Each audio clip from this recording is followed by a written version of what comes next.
and ask that everyone stand and remain standing afterwards for the Pledge of Allegiance. Councilmember Barnett.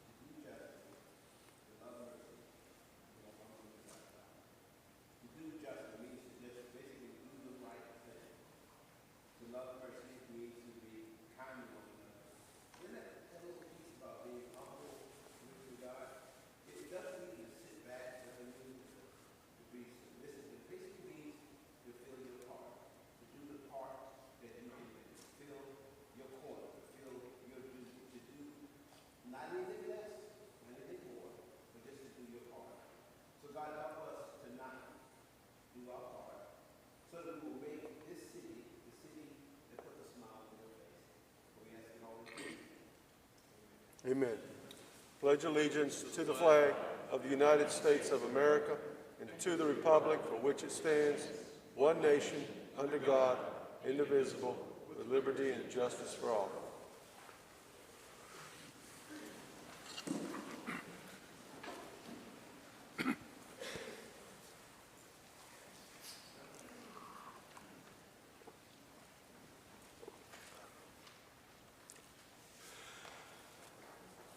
Before we start the meeting this evening, I would like to recognize our planning director, Mr. Glenn Harback. Where is Glenn? Is Glenn here? Glenn is upstairs? Where is he?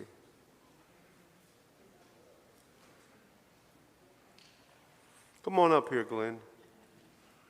This is Glenn's last City Council meeting. He is retiring from the City of Wilmington. He's been the planning director for a number of years now, and he was very instrumental in working with the Land Development Code update, which hasn't been done in 40 years, which was a huge undertaking.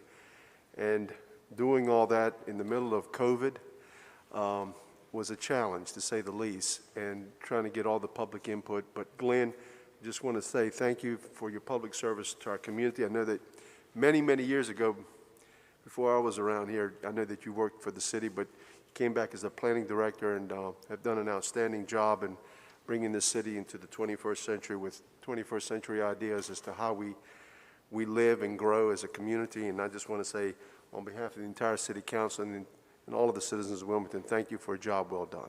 So thank you.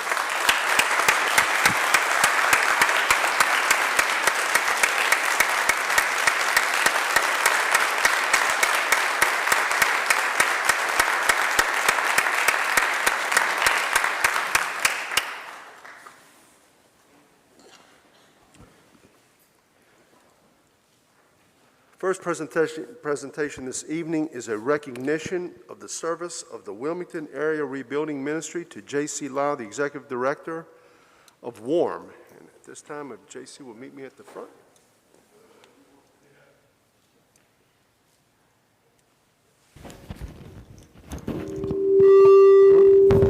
Sorry about that.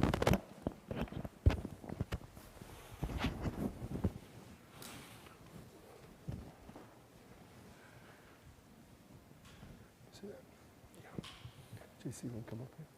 Come on up.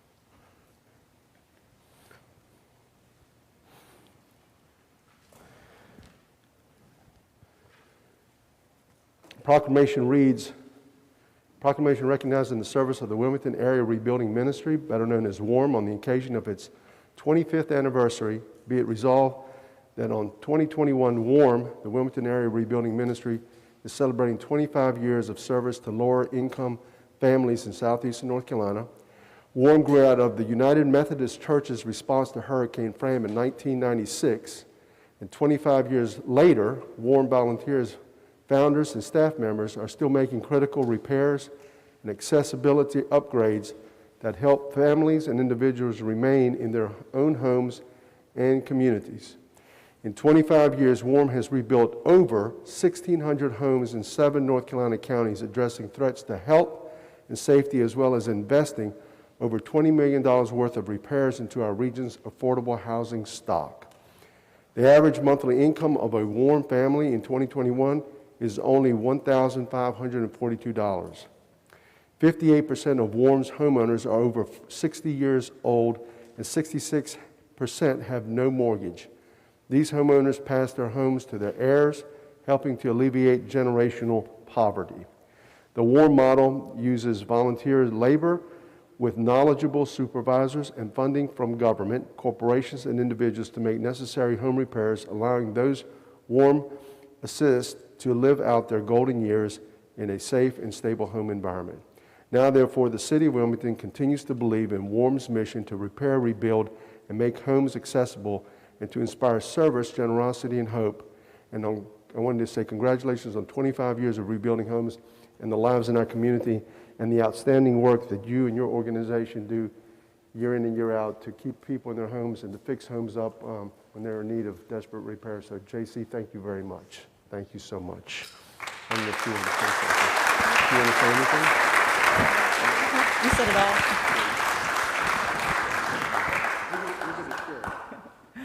Thank you for this great honor. It's been a privilege to serve the community and serve Wilmington's residents and for all these years and help them recover from storms, the storms that are created by nature and the storms that are just created by life.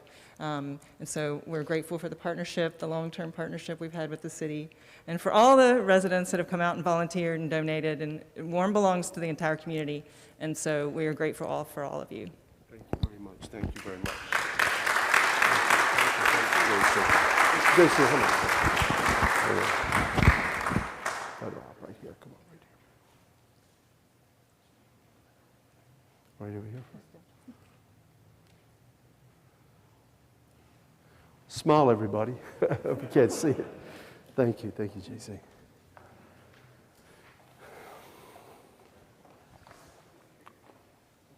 Mm-hmm. Yeah. I do want to announce that the next presentation is presentation of life-saving awards to WPD officers Kyle Petrone and Bradley Spite.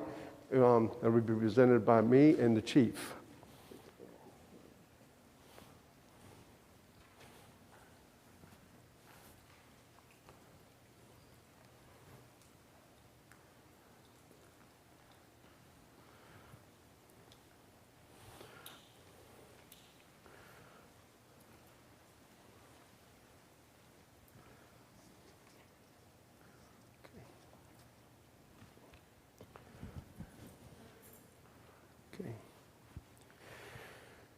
Chief Williams and I would like to congratulate two Wilmington police officers who have gone the extra miles to protect the Wilmington community. On February the 8th, 2021, officers Kyle Petrone and Bradley Spite responded to a report of a structural fire with a citizen trapped inside. These two officers fought valiantly to break the window out to vent the home and kick open the steel door. Once the door was open, they entered the smoke-filled home to locate the victim and remove her from the burning building. The victim was transported to New Hanover Regional Medical Center and then airlifted to UNC Chapel Hill Burn Center. These officers knowingly put themselves in harm's way to save the life of a Wilmington citizen. It is my honor to present you with the National Law Enforcement Officers Memorial and Museum Officer of the Month Award for June of 2021. Only 4 individuals are nominated each month from this award nationwide. We are very proud of you and appreciate the work you do each and every day for the citizens of this great community. This time I'd like to recognize Chief Williams. Could I have a mic, please?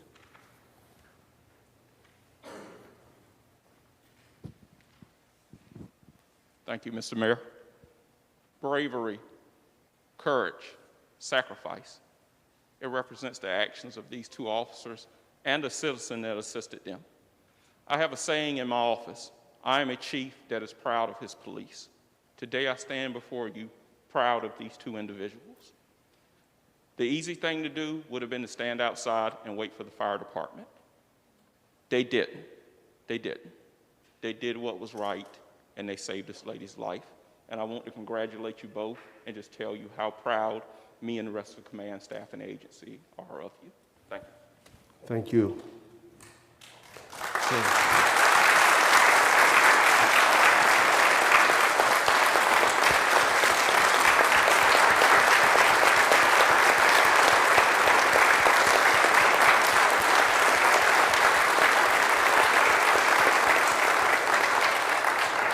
Chief, do you want to go ahead and present this? Yes.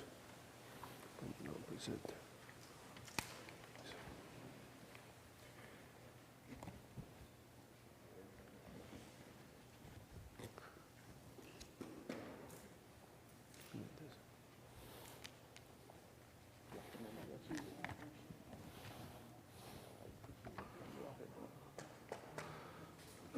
Thank you. And I'm going to present the pin that has been presented from the National Law Enforcement Museum. I'll just give you that. Thank you, guys. I appreciate that. Thank you very much. Thank you, sir, very much. Outstanding work. Thank you very much. These are the men and women that protect us every day. We should always be honored to have these people on our watch. And I just want to say on behalf of all of the citizens, that's outstanding work, and thank you, and God bless you. Thank you very much.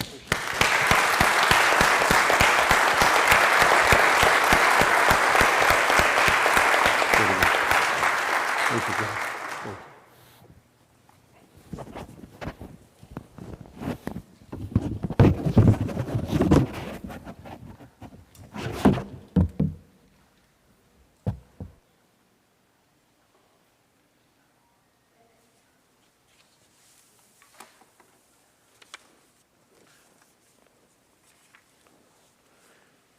First item of business is our consent agenda, items 1 through 6. Are there any items that any council member would like to hear separately? If not, what are the wishes of the council? We have a motion to approve by Councilmember Barnett, second by Mayor Pro Tem Haynes. Discussion. All in favor of that motion, please indicate by saying aye. Aye. That item passes unanimously. That brings us to our next item of business, which is our public information. We have one speaker that has signed up to speak this evening, Mohammed El Hanaway of Pyramids Cab LLC, who will be talking to us about taxi cab rates. Mohammed, are you here? Come on now.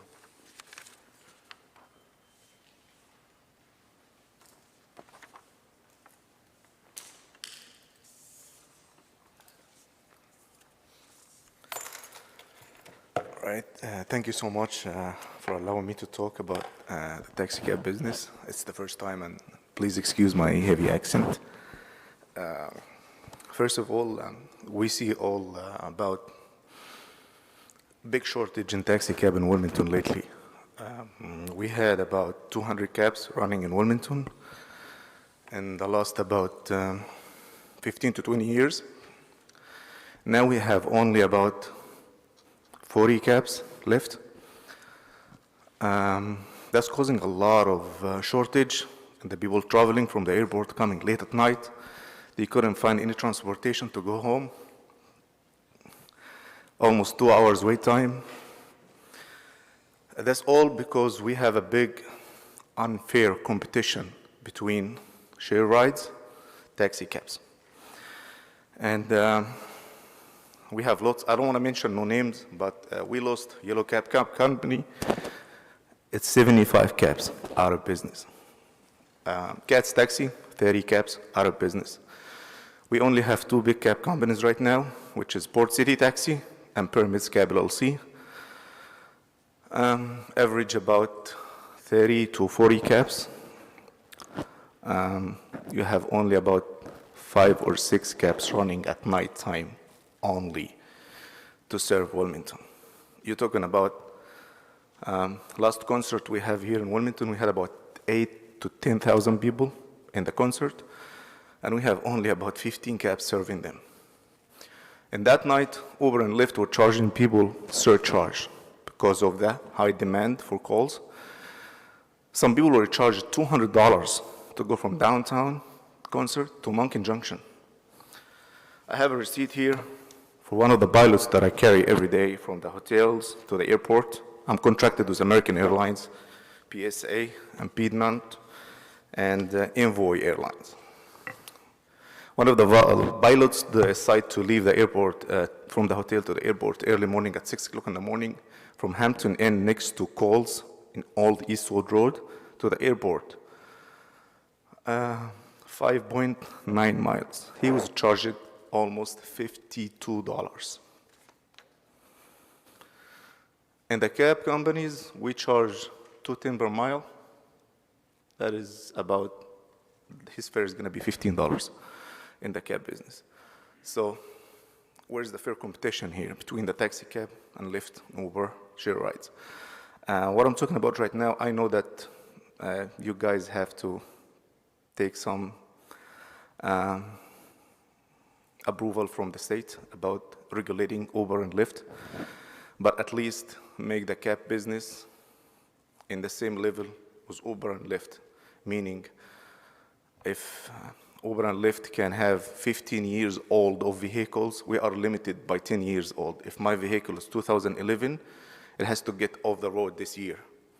I cannot process it. I cannot have it running on the road according to the city law. Uber and Lyft, 15 years. We have to take a drug test, criminal history checkup.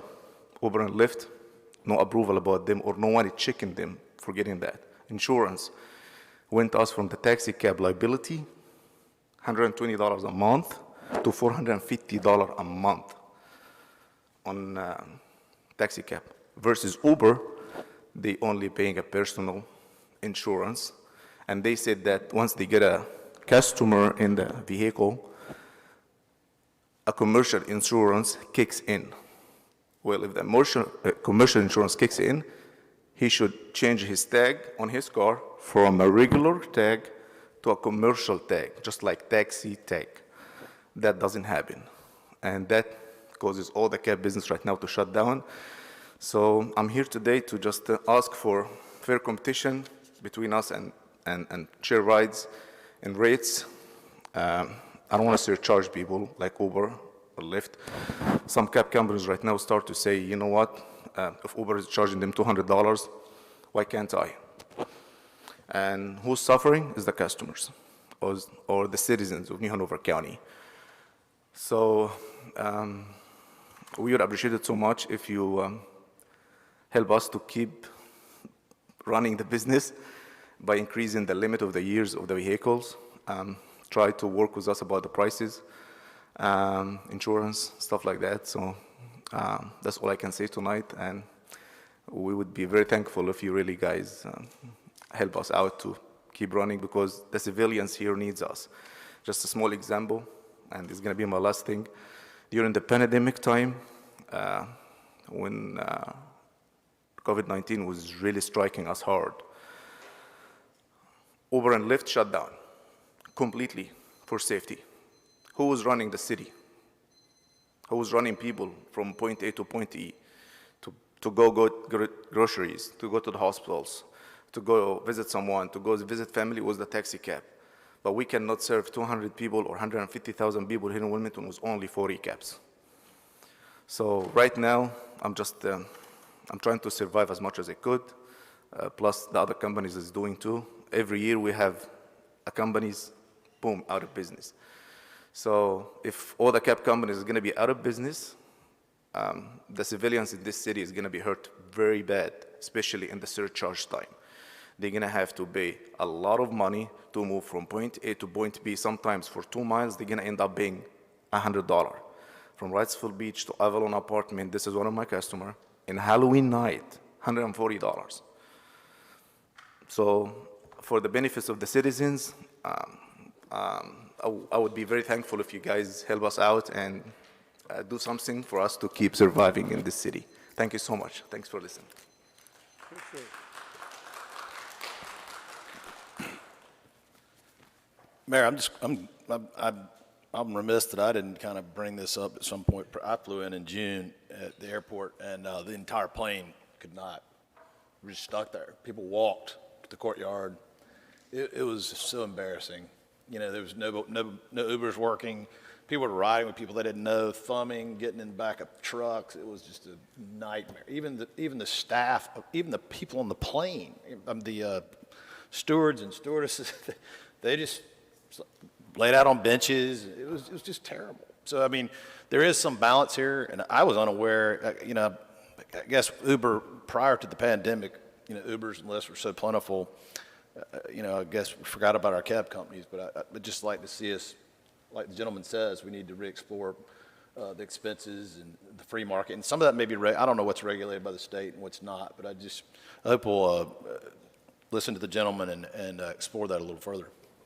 Well, I don't disagree with you at all.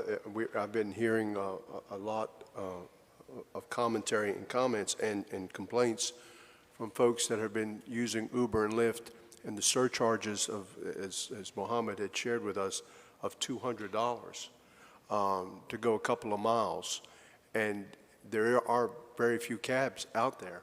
And we've been sitting over here regulating the cab companies for years, and literally have almost put them, I mean, what Lyft and Uber has done is literally almost put them out of business, and there is no competition. And what has happened is there's nowhere to get around, and if you have to get an Uber or Lyft on a busy weekend, it's costing you $200 to get from point A to point B. And I think that we need to at least evaluate it to see if there's anything that we can do to make it a little bit more competitive for the cab companies to be able to survive in this economy, because there is very few regulations on Uber and Lyft, and we have regulated these people for years, and they have provided a very valuable service to the citizens of this community, and we're literally putting them out of business, and now we're at the mercy of Uber and Lyft. And they are literally now pricing people out where you can't even get a ride somewhere. And I think we really need to evaluate it, Tony, and I would ask for some recommendations, because and I've heard this also, that Neil alluded to in respect to people at the airport can't even get a ride from the airport to hotel rooms. And we got to do something, because I know that a lot of the Uber and Lyft drivers now are doing what do they call when you're picking up the food and delivering it, DoorDash. And so we really need to evaluate, see what we can do to help. I've gone to a couple concerts, the Pavilion, and it's $35, $50 from, I don't know how far, my house maybe 5 miles. So I mean, do it, because it's a safe thing to do, I guess, if you're gonna have a beer or something. But I mean, it's crazy. So, thanks. You will take a look at that too? Yes, sir. We'll take a look at that. I do know the insurance provisions are required by state statute, as I recall, but I don't know about the rates. We'll look into it for you. Okay, thank you. Thank you, Mohammed. The next item of business is our public hearings, and I will, PH1 was continued from Council's July 20th, 2021 and August 3rd, 2021 meetings. And the PH1 is an ordinance directing the housing inspector to vacate, close, or repair or demolish the dwelling at 518 North 11th Street as unfit for human habitation pursuant to Article 5, Chapter 16 of the City Code, and directing that a notice be placed thereon prohibiting its use or occupancy. At this time, I'd like to recognize our City Manager, Mr. Tony Cottle. Mr. Cottle? Thank you, Mr. Mayor, Mayor Pro Tem, members of council. This evening, our Chief Code Enforcement Officer, Brian Renner, will overview this item for us.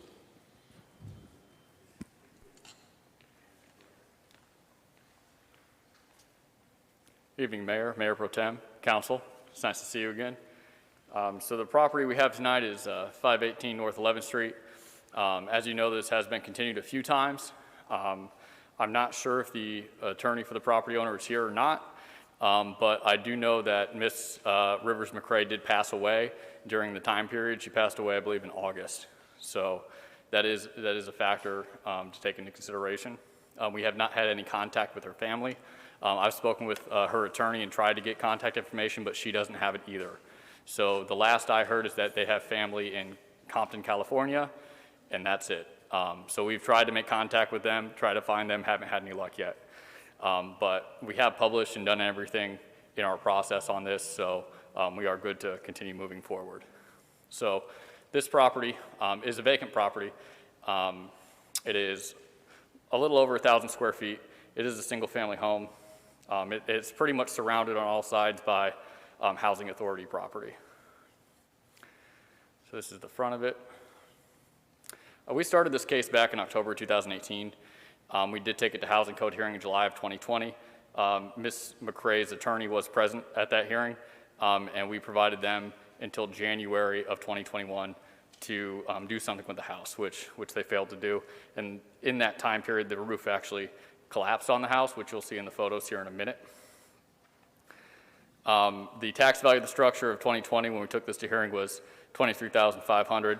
Our estimated cost of rehab at that time, which again is a very light estimate, of $34,156, which makes it 145% from the cost to repair based on the cost of the structure, and that would make the property dilapidated.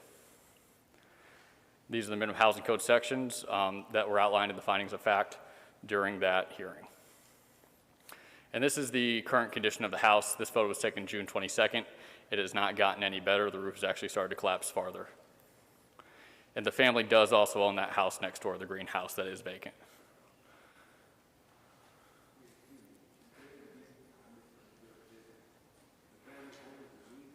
Yeah, it's the same family that owns the greenhouse, yes.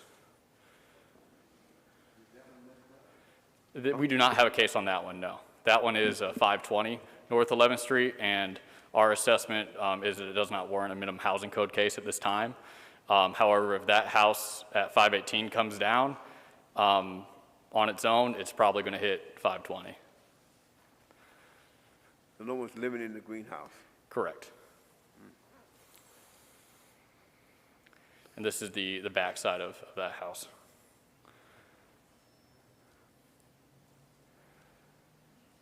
So our recommendation is to approve this. As we discussed, as we continue to move this through, we started to reduce the time period for the compliance.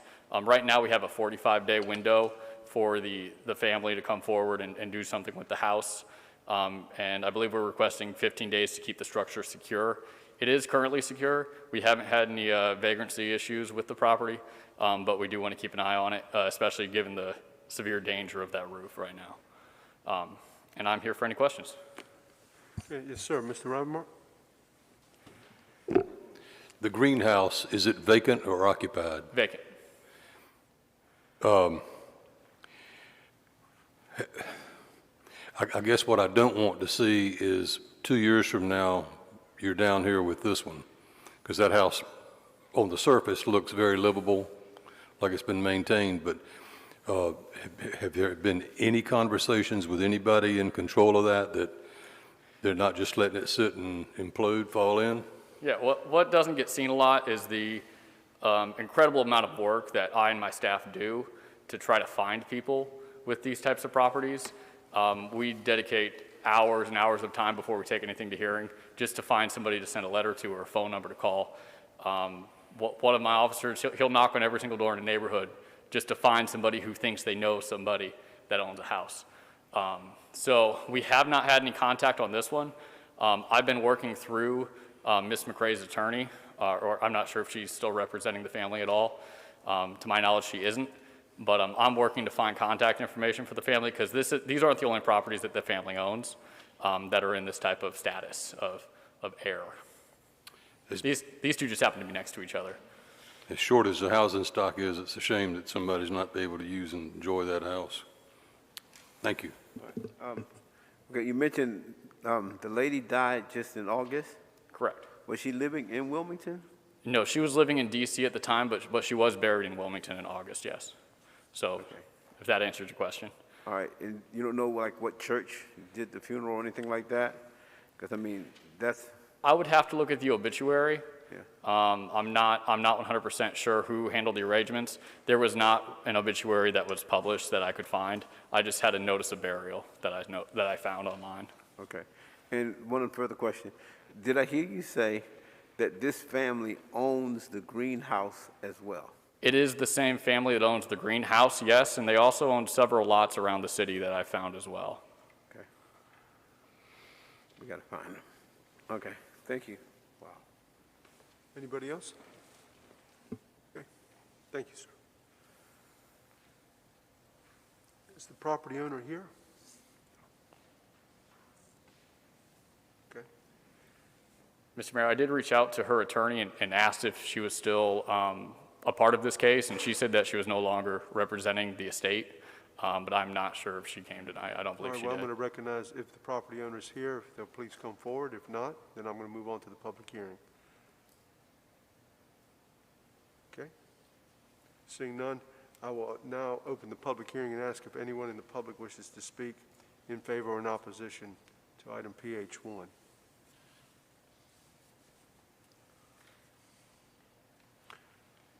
Are there any further questions from council? I do. Even though it's virtually impossible to get up with someone, is this something that is advertised in the, as a legal notice in the paper? I'm just thinking about covering all of our bases. Yes, we published every aspect of this property. Perfect. Yes. Thank you very much. Councilmember Spears? Brian, you mentioned 45 days before we take some action on this home, right? That is what the current ordinance says, and it is council's discretion to change that if they so choose. Yes. All right. Yeah, I just, if this family of the estate owns several properties around town, clearly there's somebody somewhere. You know, I just think we need to do our due diligence to be in contact. And not saying that you and staff have not, but just a little bit further before we really take an action on this property. It's just my opinion. Thank you. Thank you. Gravenbach? Start. This case started in 2018, Thank was when you. we sent the first notice, but it is actually a continuation of an older case. Thank you. You're welcome. Brian, so when you say you're 45 days, is that 45 days starting August 3rd, 21, or 45 days? Are we at the end of 45 days? Yeah, so it would be 45 days from tonight would be when we could essentially demolish the house. Okay. If that was the avenue, yeah. All right. Thank you. In this day and time of our life where everything's in short supply and people are backed up, what are the odds of that building being torn down in 45 days from tonight? I mean, you've got to get a contract. I mean, just tell me, how does that work? Right, so typically we don't start our contracting process until after the expiration of the time period, because our goal is to get somebody to come forward and take care of these things, which is why we recommend a compliance period from now until, 45 or 90 days. Council could, if they so choose, authorize my office to start demolition process tomorrow. But with the 45 days, it would depend on the availability of contractors. As you know, we have some other projects going on as well. So it's feasible that we could start the demolition process within 45 days and potentially have the house down within that. So that's what the ordinance is asking for. It is asking for my office's authority to do that, yes. Thank you. Any other questions? Okay, thank you. Okay, I will close the public hearing and ask for the wishes of council. We have a motion to approve by Councilmember O'Grady, second by Councilmember Rivenbark. Discussion. All in favor of that motion, please indicate by saying aye. Aye. Any opposed? That item passes 6-1. Is there a motion to waive second reading? Motion made by Councilmember Rivenbark, second by Councilmember Anderson. Discussion. All in favor of that motion, please indicate by saying aye. Aye. Any opposed? That item fails for lack of a unanimous, so we'll hear this at our next city council meeting in October. Next item of business is item PH2, and I will also say that this one is continued from council's July 20th, 2021 meeting. Item PH2 is an ordinance amending the official zoning maps of the city to rezone property located at 1121 South Front Street, 1112 South Second Street, and 101, 104, 108, 112, 114, 115, and 116 Marsteller Street from LI Light Industrial District and R3 Central City Residential District to UMXCD Urban Mixed Use District. This time I'd like to recognize our city manager, Mr. Tony Caudle. Mr. Caudle. Thank you, Mr. Mayor. Our city attorney will address a request for continuance of this item. Mr. Mayor, the attorney for the applicant is with us. We have discussed it with them. They're asking for one more continuance. Staff does not object to that. They would ask that this be continued to the second meeting in October. I believe that's October the 19th. Okay, do we have a motion to continue the item to October the 19th, 2021? We have a motion by Councilmember Barnett, second by Mayor Pro Tem Haynes. Discussion. All in favor of that motion, please indicate by saying aye. Aye. Any opposed? That item passes unanimously. That brings us to item PH3, which is also continued from Council's September 7th, 2021 meeting. Item PH3 is an ordinance amending the official zoning map of the city of Wilmington to rezone property located 2430, 2370, 2374, and 2346 Carolina Beach Road, and 2365 Washington Street from CB Community Business and CS Commercial Services to MH Multifamily Medium High Density Residential. At this time, I'd like to recognize the city manager, Mr. Tony Caudle. Mr. Caudle. Thank you, Mr. Mayor. Mr. Jeff Walton, our associate planner, will address this issue. How you doing, Mayor and Councilor?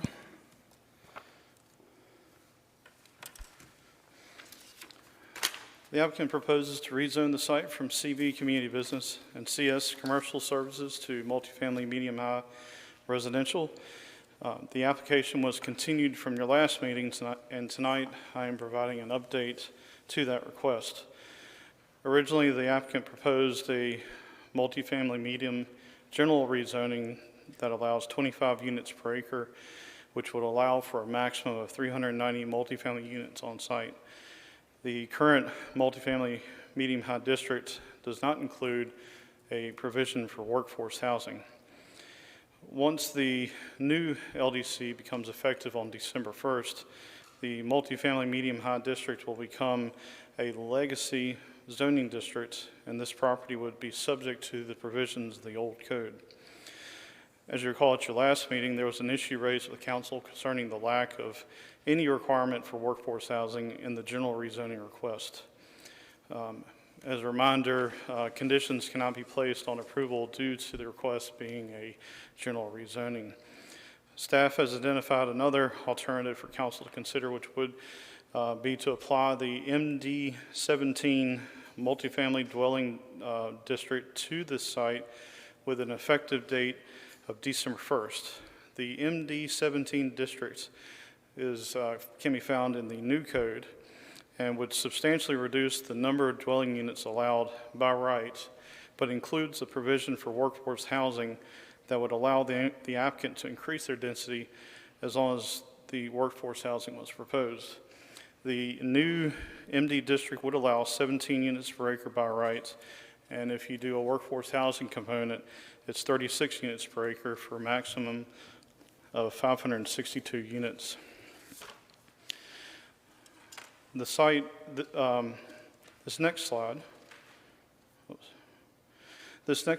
compares the uses allowed under the current multifamily medium-high zoning as well as the proposed MD17 district. Highlighted are all the uses similar between the two districts with the exception of some uses in red font. These uses are very similar to the old code versus the new code. The MD17 would permit a lower density than the requested applicants at 17 units as long as they do workforce housing. This next slide shows the zoning in the area under the current zoning map and the future adopted zoning map.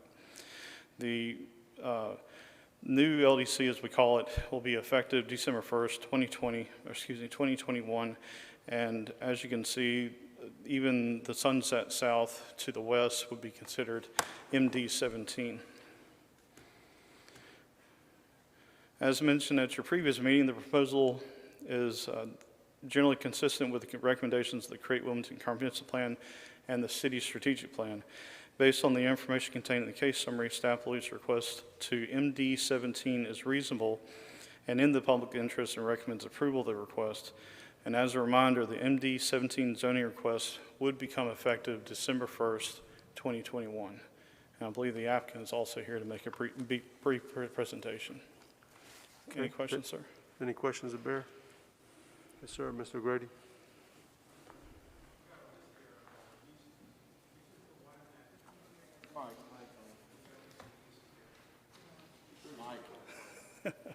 Sorry, the mask. We'll and the get there. microphone. Okay, now I got it. Okay, we got a list of the uses. Which is the one that makes it eligible for workforce housing? Sure, it's the MD 17 districts. Yep, I'm looking at the uses here, and I don't, what's the permitted use that, yeah, which is the one that would be affordable housing? The way it works is the ND 17 allows for multifamily buildings. The 17 means that it's by right at 17 units per acre. If the applicant were to do a workforce housing component compliant with the code, then he has a incentive to do up to 36 units per acre. So it's not really a permitted use per se, it's what the zoning would allow. So the zoning would allow 17 units by right or 36 units per acre with a workforce component. Okay, where is it, say that second part, that 36 units per acre if you have workforce housing? I'll have to, I need to go pull some code and show that to you, but it's not listed specifically as a by right use. It's what the zoning district would allow as far as the units per acre. These are extra things in addition, or different things. Sure. So as Mr. Evans has pointed out, it says that there's a chart in the code, and I can hand this to you in a second, and it says that density may be increased up to 36 units per acre if at least 10% of the total number of residential units are designated as workforce, as defined in this chapter, for a period of at least 15 years. Okay, so if we do this as a general rezoning and they build their workforce housing, they can get up to that many. But if they chose not to, then the density would be much less. Yes, sir. The by right density would be much less. Similar to the neighborhood behind. That's correct. Okay.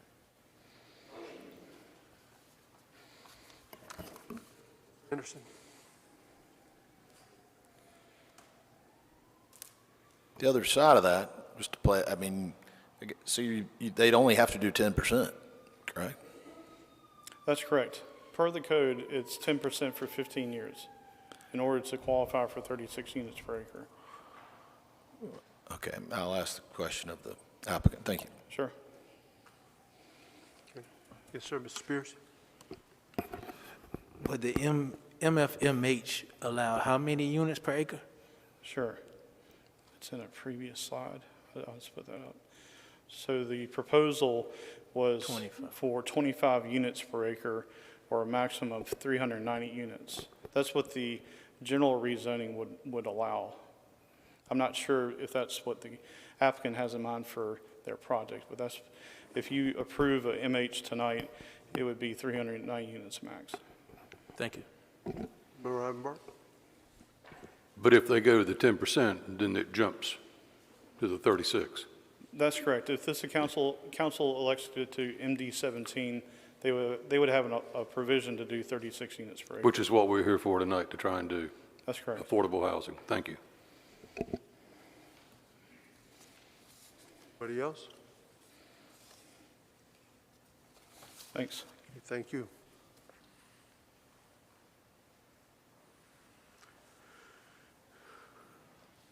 This time I'd like to recognize the applicant.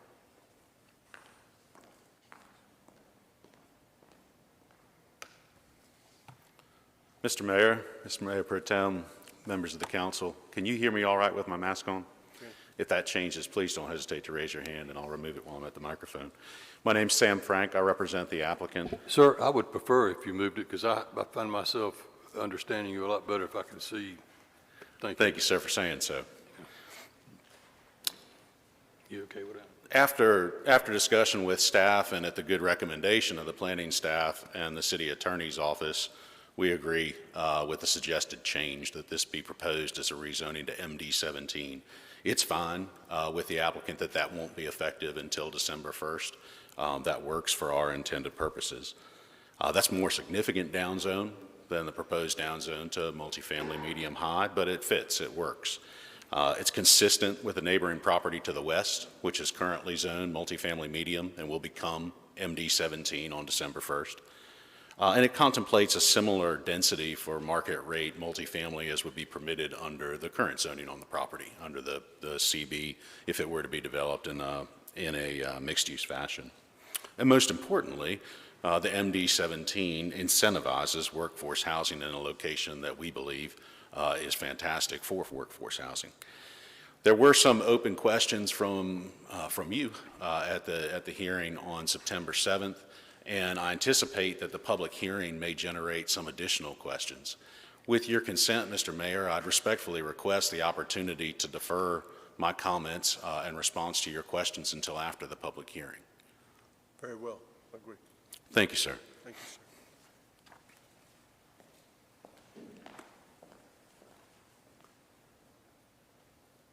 Madam Clerk, I'm about to set the public hearing. What is the time? 30 minutes?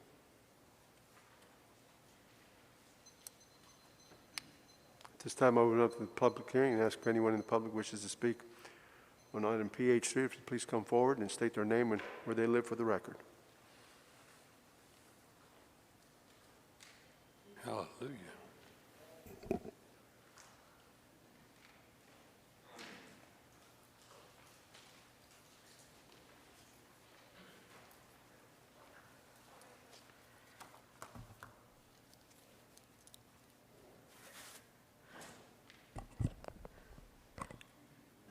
Excuse me, could you put Dylan, could you put the map back up on the screen?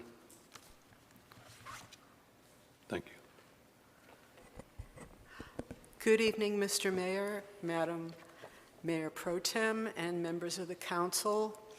I want to let you know, as I have repeated in front of Planning Commission and in my written comments, I support affordable housing. I support this project. In fact, a number of my neighbors from Sunset South are here. They also support this project, but we are against the proposed road that would connect Carolina Beach to Maryland Avenue, and I'd like them all to stand and thank them for coming out, and they could maybe just show this to members of the audience. And you might say, why is this something we're concerned with? This isn't part of the project. Well, because this wasn't a conditional zoning application, you didn't get a site plan. However, in the very thorough case notes from planning staff, recognizing that this wasn't conditional zoning, it was noted that the residents of the new project would be able to go down Maryland Avenue and then go over to Bell Street to get to a traffic signal at Carolina Beach Road, which piqued my curiosity.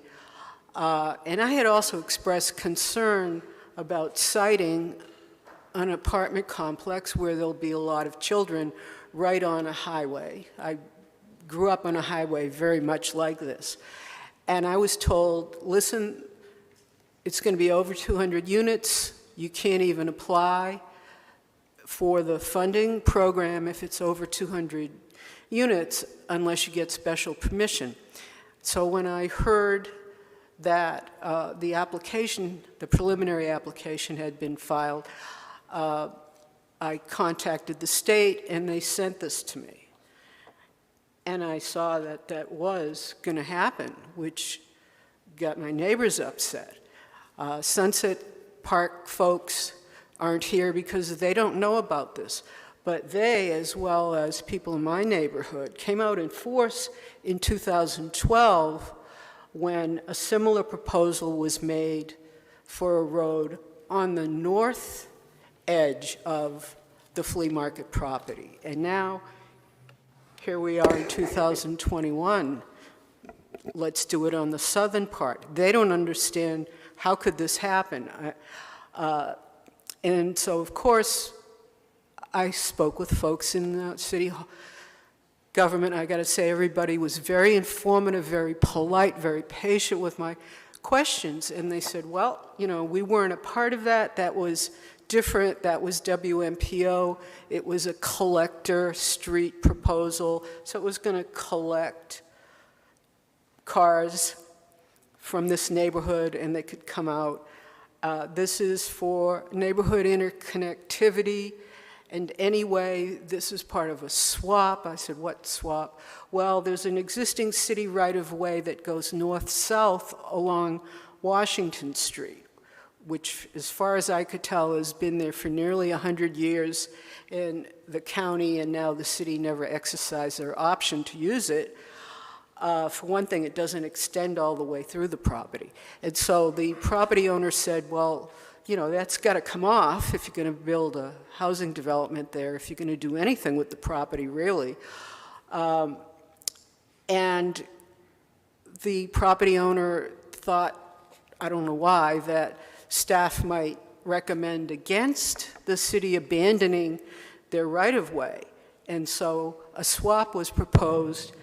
I'll give you this land, I'll even build the road for you, which is a completely different process. This is what was explained to me. Now, when I spoke with folks in the neighborhood, they said, wait a minute, it's all the same concerns that were raised back in 2012 and utterly rejected.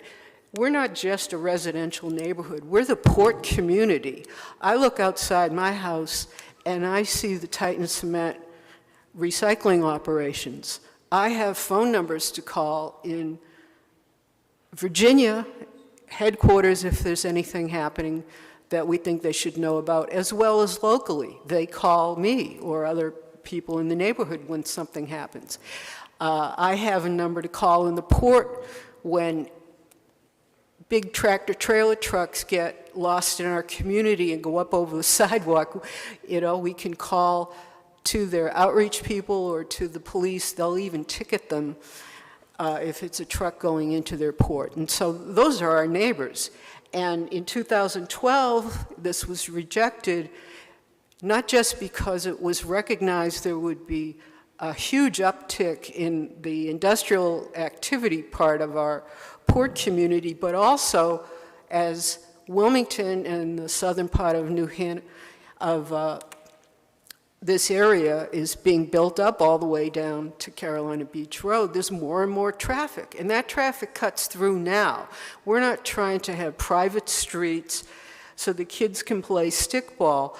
We're recognizing that there's growth. We have more and more traffic, and there'll be even more. And so to sort of artificially make more ways for people to bypass the lights, and I understand people wanting to bypass the lights on Carolina Beach, it just will be terrible. And I also want to point out that while we have trucks that come through by mistake, or sometimes they're just taking a chance, they won't be seen to cut over to Carolina Beach Road.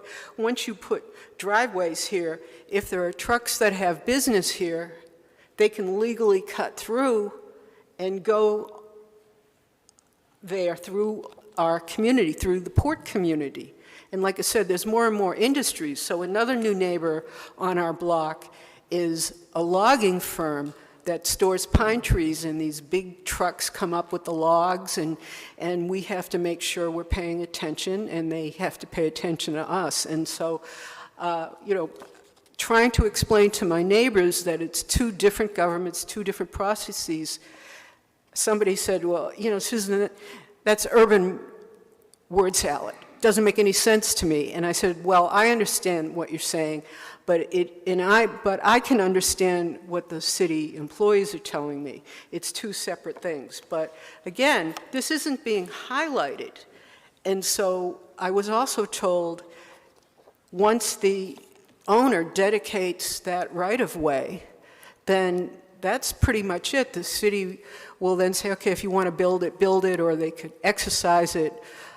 The city could exercise it right away and build it themselves, and that's pretty much it. And I said, well, you know, in light of what happened in 2012, don't accept the dedication. And, oh, well, you don't understand. We have to reason not to accept the dedicated property whenever somebody proposes it, and it gets, put before the subdivision review board. And I said, what happened in 2012, all those public hearings, all those people that came out, it was a completely different process. Everybody, I think within a quarter-mile radius, got a separate letter mailed to them. And with this process, and again, it's not conditional zoning, nobody had the site map, there will be no public hearing. And I think that this is something that should be, at least we'd like to hear your views on this dedication. Can property owners just say, hey, I'm going to dedicate this to you, free land, I'll build it. It's going to be a disaster for the community. It's going to be a disaster for the children that live there because, of course, kids play. They play in parking lots. They play in adjacent streets.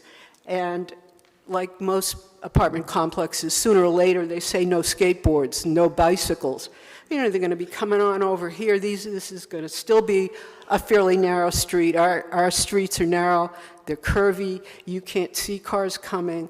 And so aside from the uptick in cut-through traffic, we just want you to know that we do support the project, but not this road. We'd like you to do something about it to make sure that doesn't happen. And I personally, having had a lot of experience in government, I can understand how this is happening, but I think that it really merits your attention because it's important to the community. Thank you very much for your time. Thank you.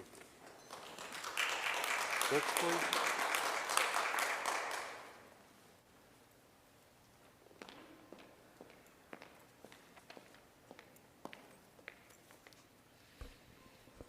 Good evening, Mayor Saffo, City Council members. I'm Katrina Knight, Executive Director of Good Shepherd Center, also currently the chair of the Cape Fear Housing Coalition.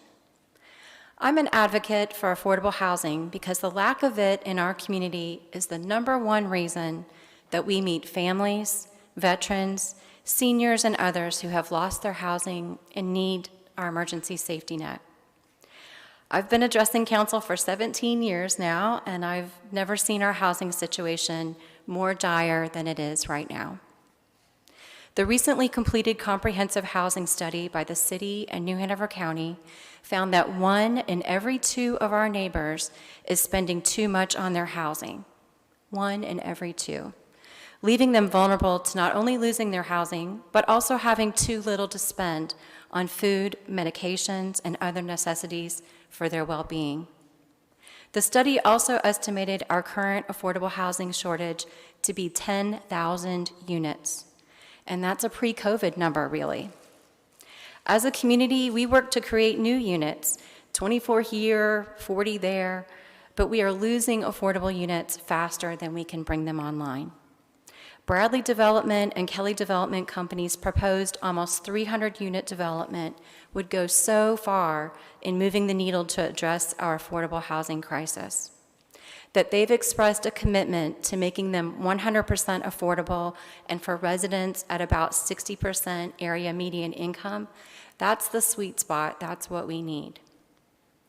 This community runs on workers who earn $9, $10, $11 an hour, or salaries under $40,000 a year. We have a responsibility to ensure that they have options for living in the very community that they serve. We're talking about folks in the hospitality sector, but we're also talking about teachers and firefighters and others with modest salaries. Supporting this proposal is in keeping with policies laid out in the comprehensive plan, acting on the city's goals to disperse affordable housing throughout the community and not just promote it in a handful of neighborhoods. Bradley Development and Kelly Development Company have a successful record of developing attractive, affordable multifamily housing in North Carolina communities. They're professionals in leveraging the tax credits that are so valuable in making these developments possible. The market will address the needs of higher earners. Wilmington needs every partner we can find to help address the very real crisis for everyone else. Our family members, our neighbors, our employees, yours and mine, need our help to ensure their access to quality, affordable rental housing in our very expensive city. Thank you for your service and for paving a path to that access by supporting this important proposal. Thank you. Thank you. Next.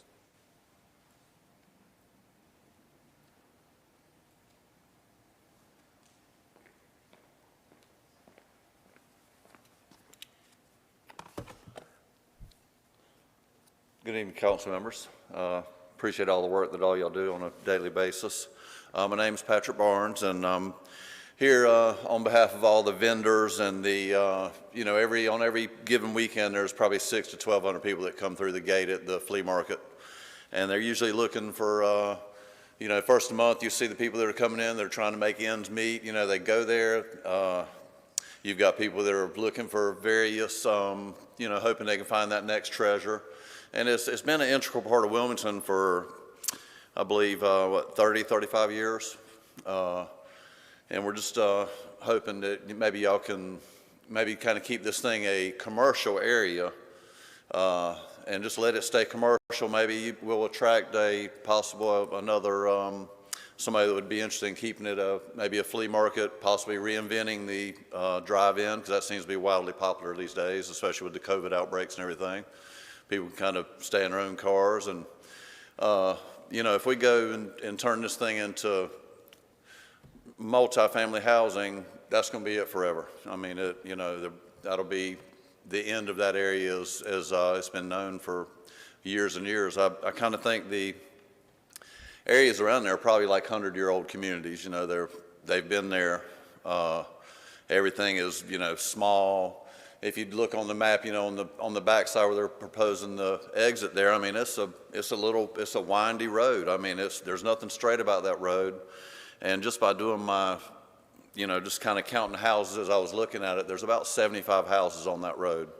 So, you know, be it the traffic goes left or they go right, they're going to, you know, completely change the character of that area. And, you know, they're proclaiming the space is underutilized over there. You know, they're saying, you know, they just do this on Sundays, and, you know, they're saying it's underutilized, but the exact opposite of underutilizing this area is overutilizing it. You know, they're going to put 4-story buildings up here. I think Legion Stadium might be 2 stories, you know. That's, you know, Legion Stadium's about 2 stories. Now next we're going to have across the street, you know, 4-story buildings that they're completely out of character for the area. I feel like you know, you've got Sunset Park there all around, you know, they're just all nice little, quaint little houses. Complete commercial district all the way through there. If you go across to Greenfield Lake, you've got your scenic drive, but I mean, you know, just imagine people, you know, you've got, I forgot how many, 290 units, I think. If you have 290 units, imagine you've got, just rough calculations, if there's 2 people going to work, you've got 600 vehicles leaving out of there every morning, 600 vehicles coming back in every afternoon. I mean, that area is already congested. It's already got a failing level of service, and traffic's only going to get busier. You know, with the state ports, we've got all the new cranes, and you know, we're trying to get more business for the port, so that's going to come with increased traffic, you know, alone right there. Let me look here. There was I'm not sure if it was the city council or it was the city's initial review. There were numerous red circles when they started this place. There were like numerous red circles, which indicates the city's modest non-support of the project. What I was looking at, it looked like the issues with the proposed development at that time, there were 24 items that had the red circle, half circle thing, 24 new items of modest non-support of the various components of the project. And now 30 items had support. So, you know, I'm judging that as there's about half and half, you know, kind of a good idea, but, you know, if you think about I think it was the city's, they had a comprehensive is it the comprehensive plan Create Wilmington? It states in that, it says areas suited for redevelopment should be developed in a way that maintains and enhances the desired character of the surrounding area. Compatibility, minimal adverse impacts on the desired character of the existing built, you know, like I say, it's a 100-year-old community around there. And to just imagine a 4-story unit with people flowing out the back going, you know, above the speed limit. You know, let's be honest. I mean, who's going to drive 25? They're late for work. They're going to be speeding. Kids will be out there in the morning trying to get on the school bus. You know, evenings, people will be out walking their dogs or, you know, whatever they're doing. I mean, you know, it's a small area, and it'll really be a disaster to change the zoning of it. And I'm not sure who they're going to do with the group that was going to do the rental property management. I forgot the name of them, but they also manage Woodridge Point. Now, if they kind of went on the same thing as Woodridge Point, they have what is called income restrictions. The income restrictions for Woodridge Point is $30,600 for one person. And I could be off a little bit, but I think the police officers start out at $29,000.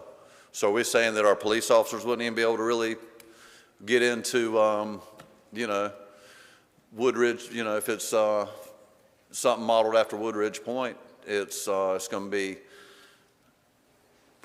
you know, hard for them to be able to afford that.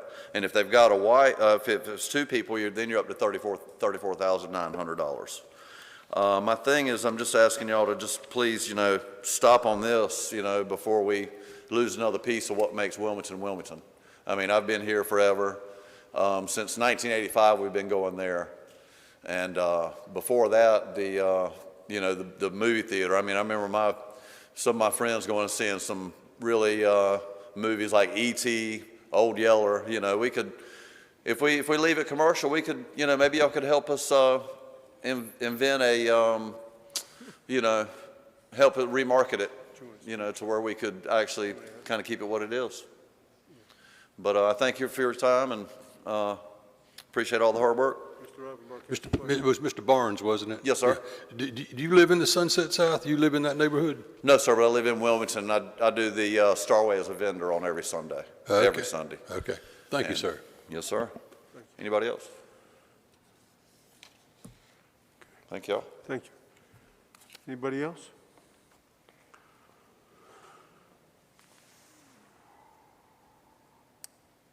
Madam Clerk, have you received any additional comments?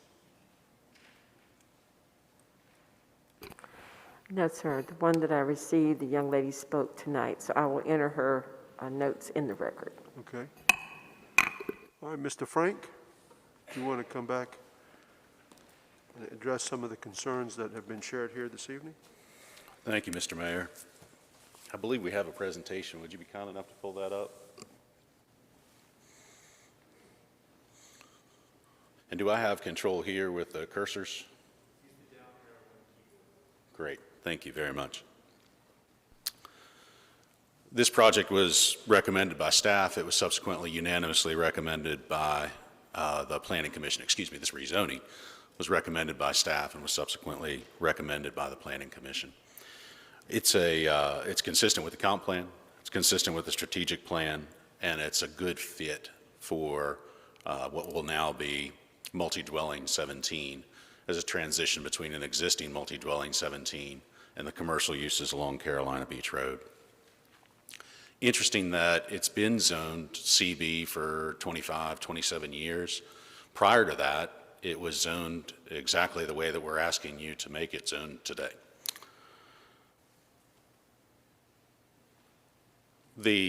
There's been some comments about the intensity of use, and I think staff did a very good job explaining what permitted uses are available under the CB today versus what would be permitted under the MD-17.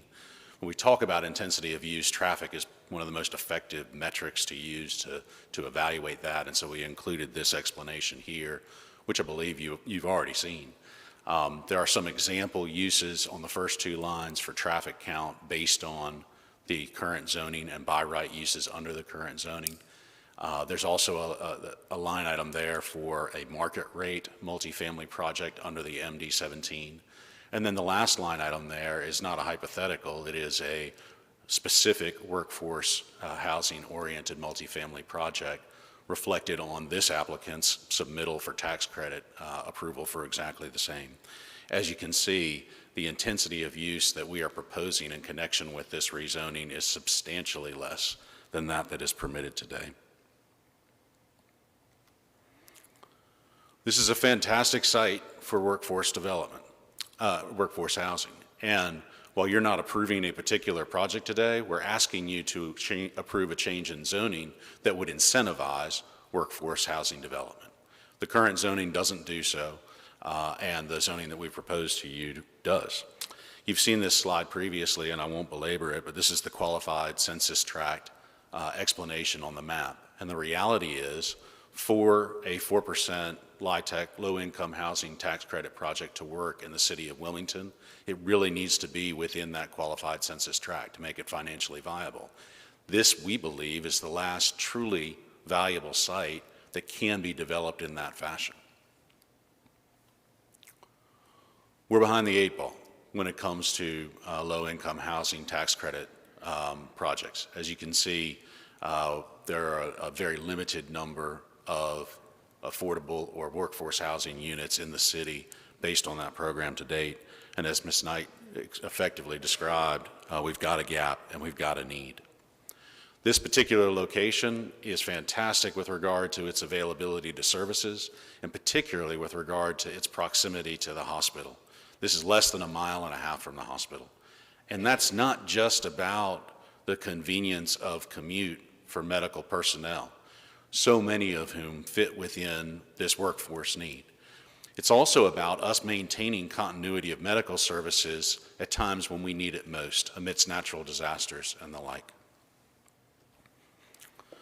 The developer has significant experience in this area. You've heard about that already, and you heard about it at the hearing on September 7th. Councilman Anderson, you specifically asked about an example of a project that's been completed that we might be able to show you that looks similar, has some architectural consistency with what the developer would choose to develop on this property if it were rezoned. This is a development called Crescent Villas located in South Carolina that's also a low-income housing tax credit project. This picture looks so much like a computer-generated image that I assumed that it was, and I asked my client twice. That is, in fact, a photograph that you're looking at there. If you have further questions about the depth of the applicant's experience in this area, please ask. We're prepared to answer that, but I don't want to belabor your time by going through that resume unless that's something specifically that you want to hear more about.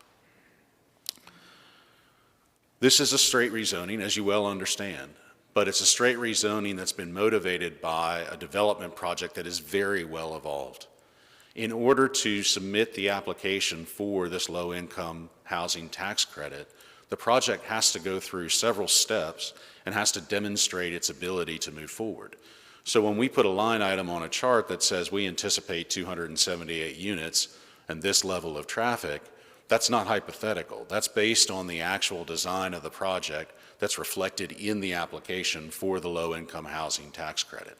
Now, I realize that's not a condition on the zoning. It's not directly applicable to the zoning, but I mention it to you because I want you to understand how far along our applicant is in the process and how vested they are in a specific type of development for this property. At the last meeting, you asked some very specific questions about what this development would look like, what it would include. And in respect and deference to the process, recognizing that this is a rezoning for you to consider on its merits alone, none of that information was presented to you at that time. As I've just explained, the plans are there. The site plan exists, the architectural concept exists, the traffic analysis of the impact on each of those intersections exists. If you would like more information about that for the sake of context, as you consider this rezoning, we are fully and completely prepared to offer it to you. I'm going to wait for you to ask for me to do so solely out of deference to the process, recognizing that your charge today is to evaluate the rezoning solely on its merits. That said, if you want that context, please do not hesitate to ask.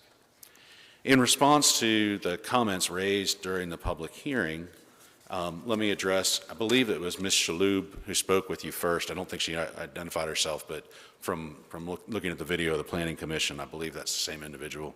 And so in response to Ms. Shaloub's comments, nothing that she described to you would be made worse by the proposed rezoning.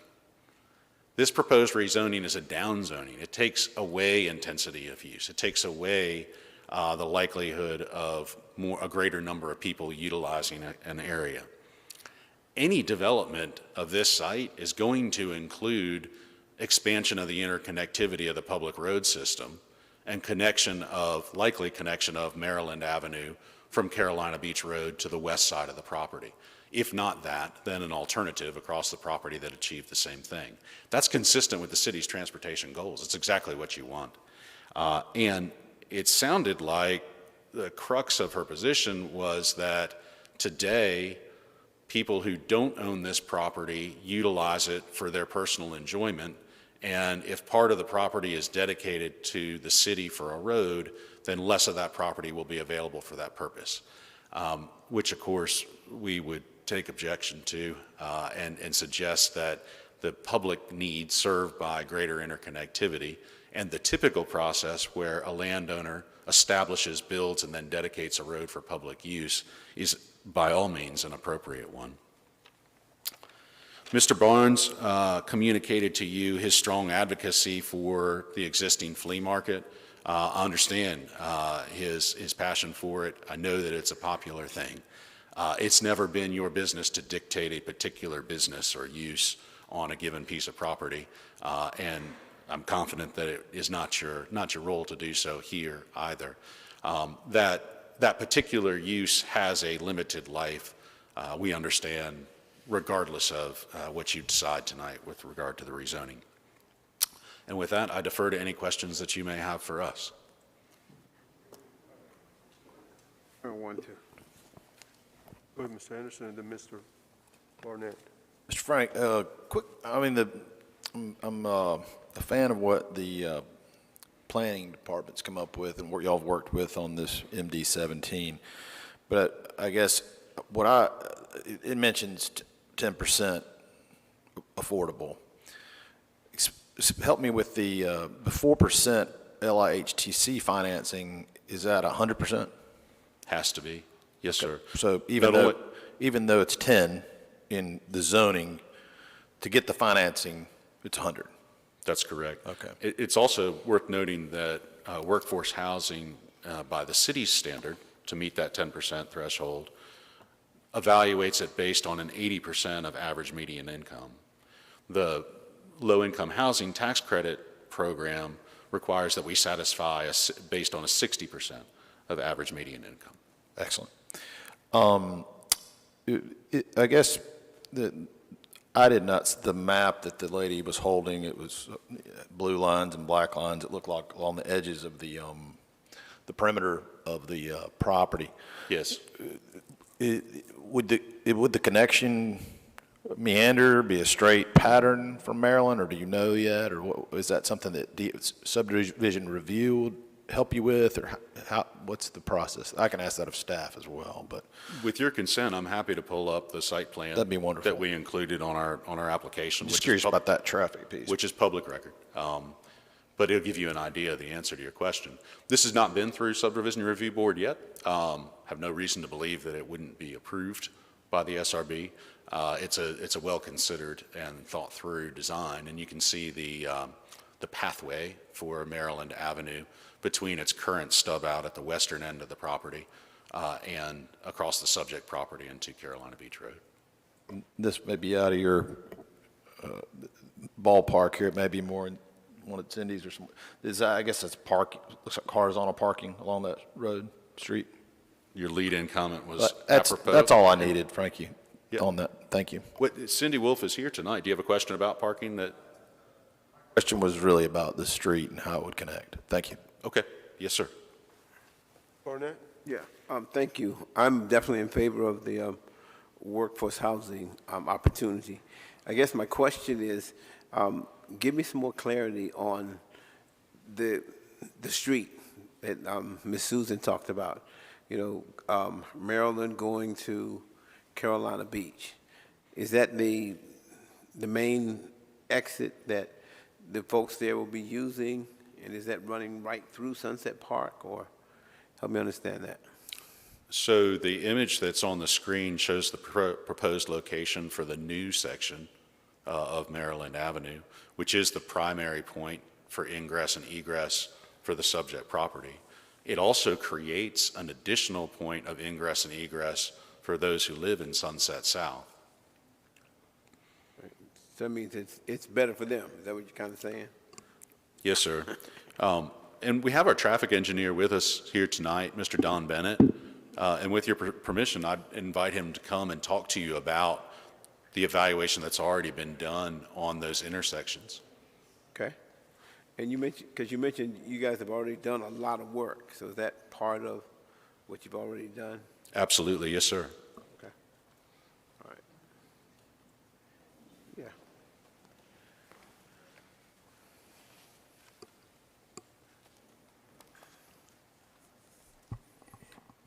Good evening, Mr. Mayor, members of council. As with all developments that generate more than 100 peak hour trips in the city of Wilmington and within the WMPO, a traffic study was commissioned for this. As part of that process, scoping is the first step, and scoping establishes the points of interface of the project with the public roadway network. In this case, because of the public roadway network, the scope was established so that Southern, the two proposed site accesses, and Bell Street were considered on Carolina Beach Road. And then because of the proposed connection of Maryland Avenue, Bell Street at Adams, and Adams at Southern were also considered. So, and the potential Adams at Maryland intersection. We go through this process with the WMPO. We develop a consensus-based scope on this that identifies the points of access, as well as the proposed distribution of traffic from the site. So when we looked at this, the MPO, NCDOT, and the city, we collaborate and we decide how much traffic is leaving the site and going to the back. In the study of the site trips,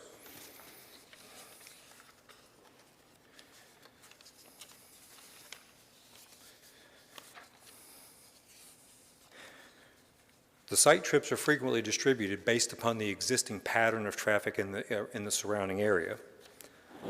In this case, during the morning peak hour, it would be estimated that a total of 11 vehicles would exit Maryland Avenue to Adams, and a portion of them would go straight, a portion of them would go south to Bell Street or Shipyard Boulevard by connection by Adams, and approximately 7 of them would leave the site and head northward to Southern Boulevard to avail themselves of the traffic signal at Southern and proceed north. Because of the pending project on Carolina Beach Road, that they had started design prior to the onset of the COVID pandemic, but then been put on hold, the access to Carolina Beach Road is not full access. The northern site access is proposed as right out only, and the southern access is proposed as right out and left in. This is consistent with some of the preliminary designs for streets like Bordeaux and moving up to Carolina Beach Road at Northern, where the existing traffic signal will be taken out and relocated to Tennessee Avenue. So the site design is consistent with the future plans for Carolina Beach Road in its approach to allowing traffic in and out of the site. Minimal traffic is sent to the rear of the site towards the existing subdivision of Sunset South. And as you can see from the display up on here, looking at it at a holistic intersection approach, none of the intersections degrade between not only the future no-build condition to the build, but the level of service is maintained even through the build of the project, meaning that the project has nominal impacts at the intersections that were studied.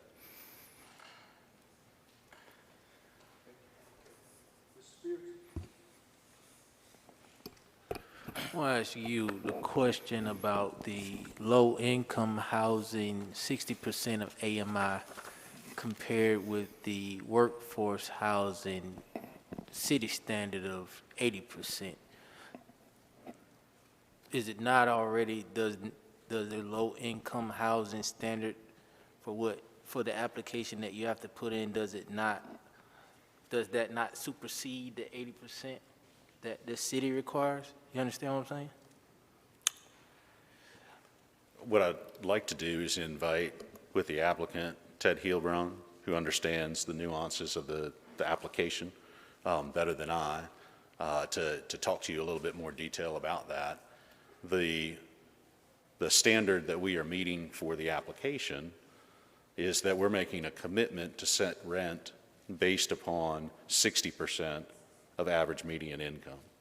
And under the City of Wilmington Code, to get the benefit on density, you only need to achieve based on 80%, setting your rent based on 80% of average median income. So in other words, the rent would be higher, or rent could be higher, and satisfy the requirement under the city code than the rent commitment that we're making in order to satisfy the low-income housing tax credit program. But may I invite my yeah, but hold on. So to satisfy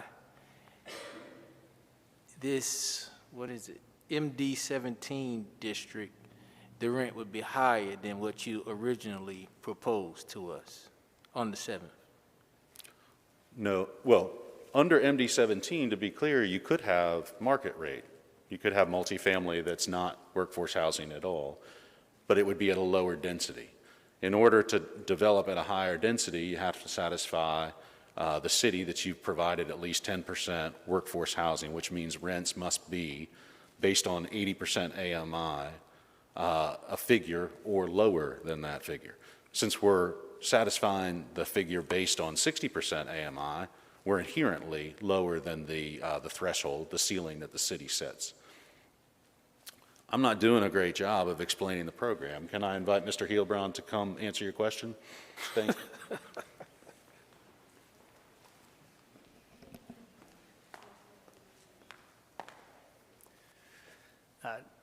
Councilmember Spears, to be very specific, the tax credit that we have already applied for the project that would allow, we would require 100% of the project to have rents priced at 60% of area median income.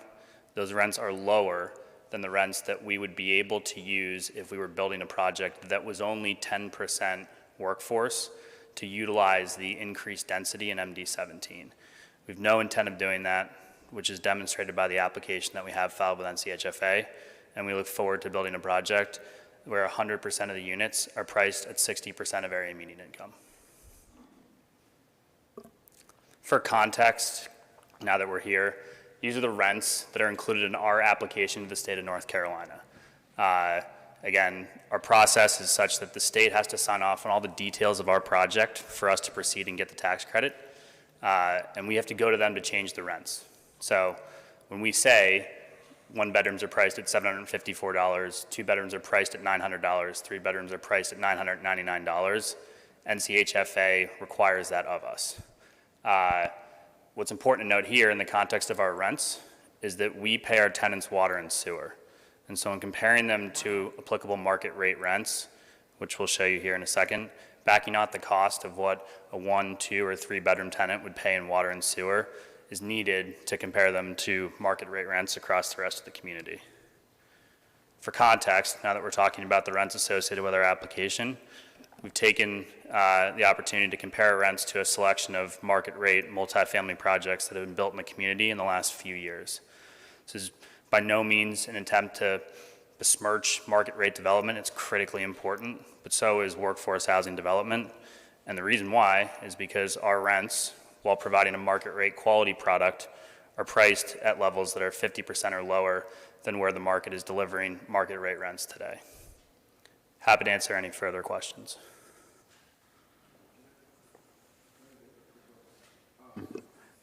I'm kind of confused with the numbers. The numbers said, go back to that other slide, because your numbers said a total of 278 houses? 278 housing units, so 278 apartment units is what we're specifically referring to here. Okay. So the project that has been submitted to NCHFA has Right. 278 apartment units. Okay, because I thought your total apartment units was how many, 500 and something? What's that Just to number? be really clear, if we were to, which we have no intent to, utilize the full density allowable in MD17, which again is not a part of our project. We have an application to NCHFA for 278 60% AMI units. But if we were to discard our project and proceed in that direction, you could theoretically build up to 536, whatever the number is. I don't know that number because it's just not a part of our thought process here. All we're trying to do is build 278 units of 60% AMI housing. Okay, I'm for it. Thank you. Mayor Pro Tem? That's good. So all you're building is 278, not 500 and something? That is correct. Okay. Thank you. Thank you. I too support the project. I think now that we've found this MD17, which kind of assures us that it's going to be affordable housing, instead of approving it just on a wing and a prayer, I think that's great. So I don't have a problem with that. What I'm concerned about is this road business, and so maybe Don Bennett needs to come back if we could entertain more of that discussion for a moment. Of course. Can you help us understand your specific Yes. concerns with regard to the road? Yes. Would you go back to that slide that showed that one right there? So really, your project, as I see it, and you know, I'm a novice, but isn't really dependent on the interconnectivity with Maryland Avenue. Your project just needs the road from the back to Carolina Beach Road. Well, that's true, though interconnectivity of the public streets is a stated purpose of and goal of the city. Let me let Mr. Bennett, who's better qualified than I, answer your question. But I think what you're saying is why bother connecting it at the west end as opposed to having a dead end at that point? We understand, because we helped write this, that we like interconnectivity. The problem is when you go to create it, the people that are being interconnected object. And when it was Glen Mead and Oleander South, we abandoned that because there was objection to it. So it seems to me that we should do something to try to protect, and this is not your deal, I get that. This is not part of your project. But I think it's of vital interest to the people that have been there a number of years in Sunset Park and Sunset South to not create that interconnectivity. And what I want to ask Mr. Bennett, our old friend, Don Bennett, is this a done deal? Is this, has the MPO and the state, everybody's just said this is the way it's going to be, and there are no changes to that? I guess that's sort of a yes or no question. If the connection to Maryland Avenue towards the back were deleted from it, it would require an update of the traffic impact study, primarily because those nominal trips which are being sent to the back would therefore be reassigned back to the front, and we'd have to recalculate all those impacts. I will note that prior to the construction of Sunset South, when that was the old Dove Meadows housing complex, Maryland Avenue, I do not believe, extended over towards its border heading towards Louisiana. I believe there was a concrete wall there. That is my understanding. And then when Sunset South was redeveloped, that was opened, and Sunset South was opened with access to back over towards Louisiana Avenue and towards the state ports. That showed a clear intent by the part of the city and the housing authority to establish that connection and to continue that thought process. Maryland Avenue is not cul-de-sac at the end, at the property line with Sunset South. It was intentionally stubbed to the property line of Sunset South with the expressed thought process that when the Starway redevelops, a potential connection to Carolina Beach Road would be made, completing that segment of the grid network serving Sunset Park. if we were to dead end Maryland Avenue, we would be denying the people in Sunset South the opportunity to have that additional point of ingress and egress to the neighborhood from Carolina I Beach think Road. they're probably okay with that. It seems to me that if you wanted to put that chart back up about what the current zoning is and the traffic impact analysis, that the existing, what you're suggesting is like less than half of what it is now. So I wouldn't imagine that the vehicles that would be going to the rear and exiting through Sunset Park would add so much to your traffic analysis that it would, be more than what the current zoning is.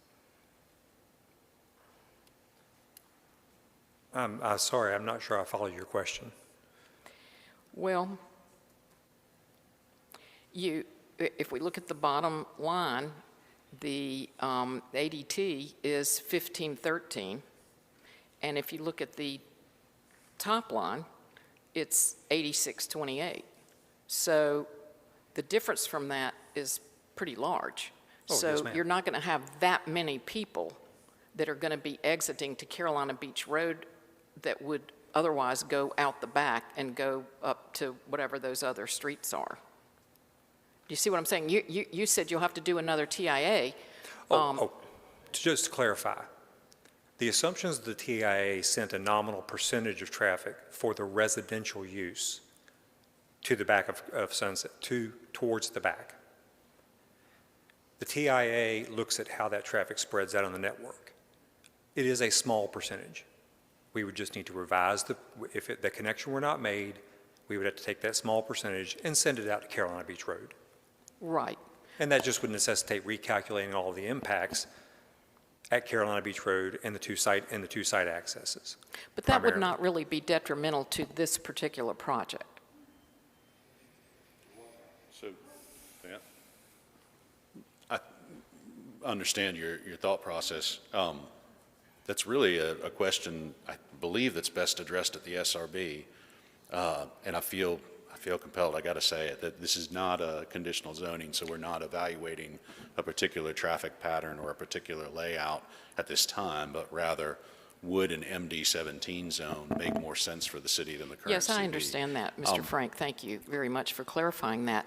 But I think it is important for us to all have an intellectual understanding of what approving this might mean. And my initial question was, is this a done deal? And perhaps the city attorney or the city manager or one of the deputy managers could address that. I don't believe Mr. Kozlowski is here this evening from the MPO, but we do have members that serve on the MPO in the room.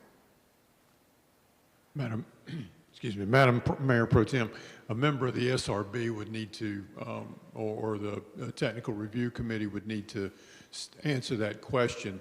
I know that we have that interconnectivity goal in our plans. I'm not sure how far the technical standards go to ensure that that interconnectivity.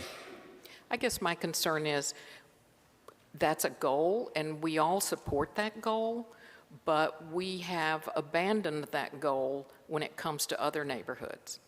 And so perhaps we need to abandon that goal when it comes to this neighborhood. That's all I'm saying. And, it's sort of, while it's not part of our decision-making tonight, it's certainly something we should be aware of and make it known whether we support that or not in the future, because this is something that happens out of the sight of the public, is the SRB and all of that other, MPO and all of those other alphabet soup things. Madam Mayor Pro Tem, thank you for what you said. I think it's very important for the public to understand that what council has before it tonight is simply the question of, should this zoning district be rezoned to a new one, MD-17? Is that appropriate? And a little bit later, I had asked the mayor if he would give me a chance. I'll take that opportunity right now to say, council, based on case law, we'll need to look at the permitted uses in the current zone versus the new zone and see if that is appropriate in your discretion. As far as the interconnectivity, the project, none of that is for approval tonight. It would be inappropriate for council to let its judgment be affected by that. But the city does, through its TRC process, through its own control of the traffic in the streets, it has future things that it can look at and possibly regulate traffic in the situation dealing with the roads. That's just not before council tonight. It's something that council cannot mandate tonight, and I think it's important for the good folks who came out to understand council's task as it's before it legally tonight. While I appreciate your comments, and I'm sure you're not engaging in mansplaining to me, since I have a pretty good concept of what we're dealing with here this evening and most evenings, my point is that this may be the only time that this can be dealt with in the public, because all of these other things happen out of the public view. That is my point, and I think we should be careful about that. I'm going to vote for the project. I think the project is excellent. I want them to do it. I think the staff, whoever came up with the idea of the MD-17, I think it's a great idea. They've said they've agreed to it. I'm all for it. I think it's great. But we need to make sure that the public is aware of what some of the ramifications here are going to be. Thank you. Ms. Hayes, I would, having been a prior sitting member of the Subdivision Review Board, indicate that that is a public hearing. I have had quite the tongue lashing by the public from behind the bench, so I would know that. But also, the TRC process, all plans that are brought in for TRC review, of course, go to the ProTrack, which gives the public access to review those plans if they so choose. There are some technical codes that deal with fire access, such as the 500 and 800-foot rule, that come into play when we're talking about the residential uses also. So the site plan would have to meet all of those technical standards, and I think the preliminary plan is to demonstrate that that is the intent. You know, I've been here for 11 years. I get that. Yes, ma'am. I understand about those committee meetings. I've been to some of those committee meetings, so I would understand how they operate, and I don't need a primer on it. Yes, ma'am. And my point is, the public needs to be aware of what the ramifications are.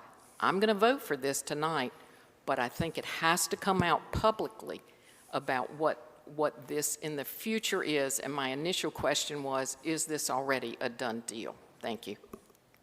Mr. Grady. Well, last time my first statement was I thought this could only come forward as a conditional district. And now what we have is a sort of conditional district. And the conditions really don't come from our code. It comes from the LITC application, because that sets the kinds of kind of building you can put here, and it's affordable housing, which of course we want. Also, that's the only place we see a site plan, because none has been presented to us, and certainly not for approval. And though we've discussed the site plan tonight, I don't think the site plan's been approved. It's got to go through that technical review. Absolutely. For example, traffic, we listened to Don, and Don's worked here for years, and always loved hearing him. Telling us that all of the roads out to Carolina Beach are all going to be right-hand turns, that means you can't go north. So where are the people going north going to leave?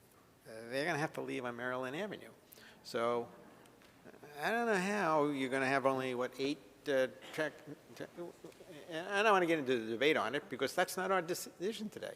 What I'm saying is, there's going to be a technical review of this, and that's when those things will be gone over. And you may not get that road. And frankly, I don't know that road is, you might not get it from technical review. I would expect them to put it through some rigorous examination. And I certainly don't think that our approval of this tonight, because I'm approving it because it's affordable housing, that doesn't mean we accept that site plan, that we accept that Maryland Avenue was always intended to go through, or that we accept that it's intended to go through the only trees that remain on this property, so that there's almost no trees left, I don't think we have to accept that, because we do have landscaping requirements.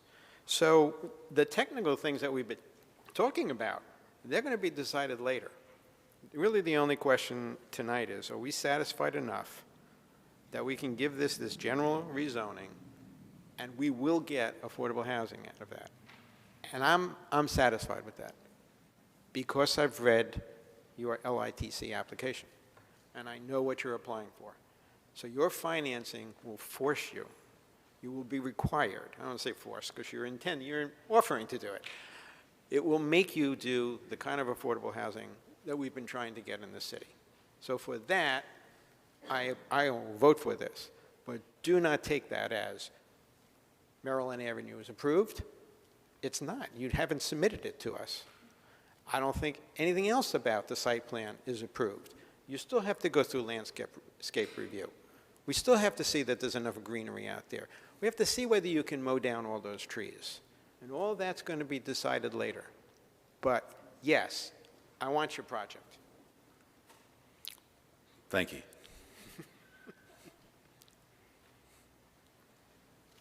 Anybody else? Ms. Spears? Thank you, John, Margaret, and Kevin for that, because I think we got lost.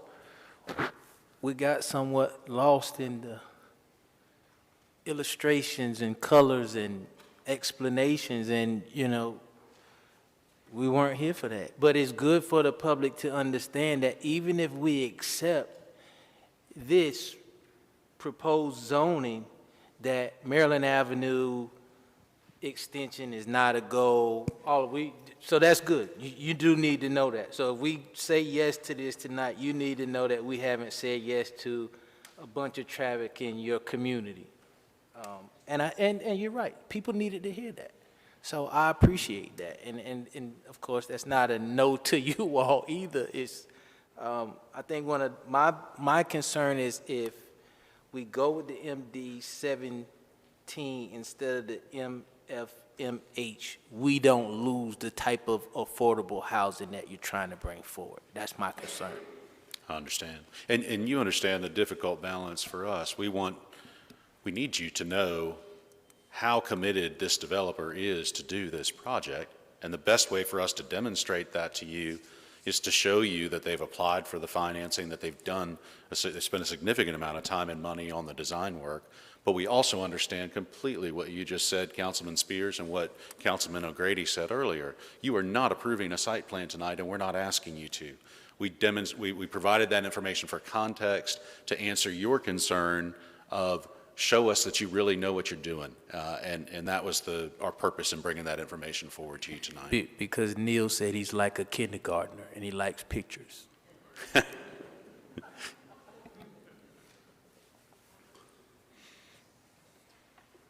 Okay. Quick question. I mean, one thing I'd just like to say, I feel like that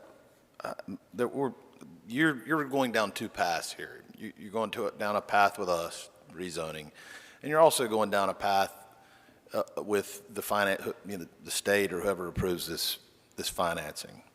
They each have hurdles. They each have, and I would guess you probably had to, I don't know where that plan came from other than probably for that application. So, I mean, I don't think that assumption was even made by you. That's something you were doing to go down the other path. You just happened to be willing to share it with us because we asked last time. So, I mean, the thing I want to do is thank these folks for thinking of Wilmington and coming here and finding a site where they can do this, because we really need it. And I'm hopeful that our technical review, subdivision, all these different reviews that will go through will take in, surely, and they will take into account those folks that live around it. But I think we're getting lost a little bit in that site plan that you didn't even have to provide for us, that exists for another path you're on. And just thank I keep hearing, I guess I heard some folks kind of saying So you can't do this, or you don't want to do that, or you won't be able to do this. These people have a business. This is what they do. They don't have any goal to do another type of development, more units, or less affordable, or this is their box. They're going to stay in their shoebox or get out, is what I hear. So I just glad they're here. Thank you. Thank you. Okay, anybody else? Okay, Thank you, Mr. Mayor, thank you, sir. members of the council. Okay. Any further questions from council? Okay, I'm going to close the public hearing and ask for the wishes of council.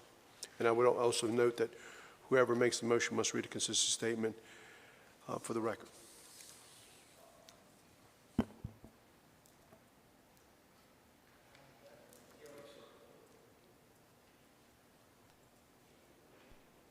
We have a motion? Who made? Okay, we have a motion made by Mayor Pro Tem Haynes, seconded by Councilmember Rivenbark. Mayor Pro Tem, would you please read the consistent statement for the record? Yes, Mr. Mayor, I certainly will. I move to approve the proposed amendment to rezone property located at 2430, 2370, 2374, and 2346 Carolina Beach Road and 2365 Washington Street from CB Community District, Community Business, and CS Commercial Service to MD 17, Multiple Dwelling Residential, to be effective December 1st, 2021, and find it to be consistent with the relevant policies in the comprehensive plan based on the application materials and the information provided at the public hearing and in the staff report, and to find approval of the rezoning request is reasonable and in the public interest for the following reasons. The proposed rezoning would allow for higher density residential uses within an area that is near commercial services and uses, near medical services, and within an existing high-capacity transit route. The proposed multifamily zoning provides an appropriate transition from the commercial areas along Carolina Beach Road to the existing residential uses to the west. Okay. All ready to vote? All in favor of that motion, please indicate by saying aye. Aye. Any opposed? Item passes unanimously on first reading. Is there a motion to waive second reading? Motion made by Councilmember Rivenbark, second by Councilmember Barnett. Discussion. All in favor of that motion, please indicate by saying aye. Aye. Aye. Any opposed? Passed unanimously on first as well as second reading. And I just want to say, we just doubled the amount of affordable housing units under construction in one stroke. Thank you very much.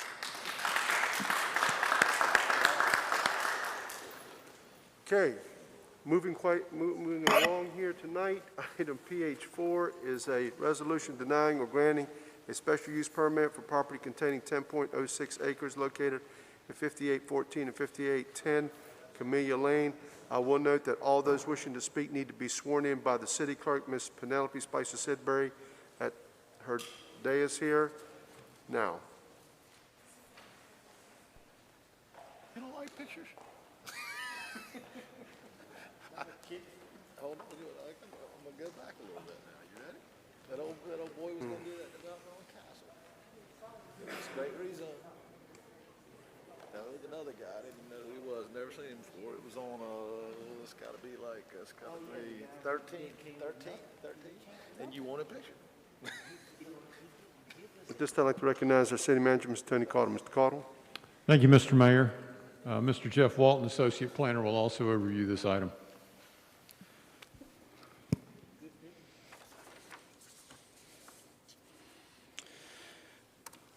This is the Friends School of Wilmington project. On June 1st, 2004, City Council approved a special use permit to allow the Friends School of Wilmington to use the site in green for a maximum of 204 students. In 2016, Council approved a modification that allowed for a school campus expansion and allowed a maximum of 250 students. This gives a general area of where the school is located, south of Oleander, near the Greenville Village, as well as the Victory Gardens area. These are some existing conditions of the property that's being added. The existing house is shown in this photograph. These are adjacent properties with the school adjacent, as well as views up and down Camilla Lane. The proposal tonight is a special use modification to an existing private school campus and convert an existing residential house and outbuilding to an environmental learning center, which is shown in orange in the hatch area. The Land Development Code requires the issuance of special use permit for primary and secondary schools located in a single-family or multifamily zoning district. Camilla Lane is a 30-foot wide public street, has been constructed from 58th Street to the rear property line of the school site. Though gated during non-school hours, the subject site does provide interconnectivity at 2 points. All existing improvements such as parking spaces, sidewalk, school buildings, and access would remain and are not part of this modification. There are no additional site changes proposed as part of this request. Total school enrollment would still be capped at 250 students. The proposal is consistent with the recommendations of the comprehensive plan. The proposed school campus expansion includes the preservation of additional open space and natural area for additional learning opportunities. The plan calls for school institutions to be sensitive to the neighborhood issues, maintain quality life, and enhance services provided to the neighborhood.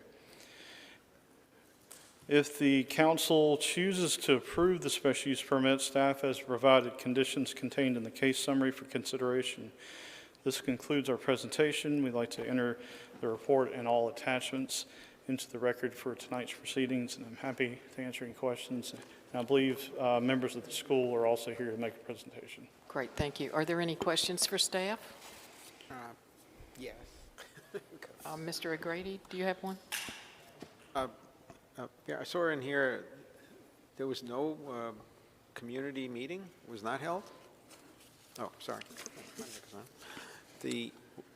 On the cover letter, it said, as of August 25th, it had not been held. That's right. I think by the time we printed this report, it had not been submitted to us, but we have included in the packets for tonight's proceedings. Okay, so there was one. Okay. Yes, yes, sir. It just didn't make the printing, but the applicant has hosted it, and she can report what happened at the meeting. Any other questions for staff? Great, thank you so Great, much. thank you. At this time, I'll recognize the applicant to come forward.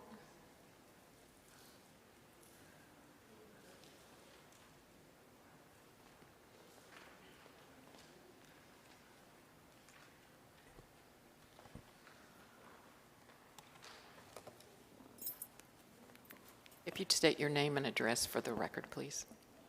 My home address? Yes. Okay. My name is Brenda Esch. I'm the head of school at Friends School of Wilmington. I live at 5612 Shell Road, Village Drive. It is a pleasure to be with you tonight. Thank you for your time. Friends School of Wilmington is a Quaker school. We are rooted in Quaker principles that include environmental stewardship. And so you can imagine our real excitement and delight when 2.8 acres of green space became available, and we were able to purchase it from the Sanderson family, closing on April 1 of 2021. And as you know, that was in the midst of a very difficult school year. So we not only celebrated that moment, but we had a lot more space outside, which is so important to us now and always. We are seeking permission to use the property as is in order to teach environmental education classes to our students, our neighbors, and across Wilmington eventually when we are able to develop programming. It's a passion of ours, and I have a colleague with me tonight, Karen Linehan, who is our Director of Environmental Education starting this year. She's been with us for 19 years as a teacher. She's well known in the community of Wilmington, and I would love for her to have a few minutes with you to discuss what she is hoping to do with this property. Great, thank you, certainly.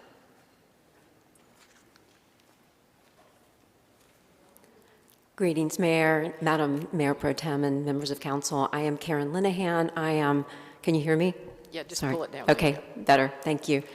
I'm actually a resident of Carolina Beach. 517 Charlotte Avenue, Carolina Beach, but I've been, as our head of school mentioned, I've been an employee of Friends School of Wilmington for 19 years. We are extremely excited about this property. It expands greatly what we're able to do with our outdoor learning with teachers and students. I just want to describe a few of the features of the property, and again, we're planning to use it as is, in addition to a renovation of the cottage that is there as an environmental learning center. I want to tell you that the property, though you can't see on the map, it features some beautiful wooded areas, open meadows, and then sort of family farm features, including pecan trees and an amazing grape arbor. The trees on the property are especially notable and include longleaf pine, loblolly pine, magnolia, eastern red cedar, sweet gum, and a colony of sassafras in the understory. The most common trees on the property are longleaf pine, which we know have significant natural and cultural history for southeastern North Carolina, and we're happy to focus our environmental education on that natural history and cultural history of the longleaf pine.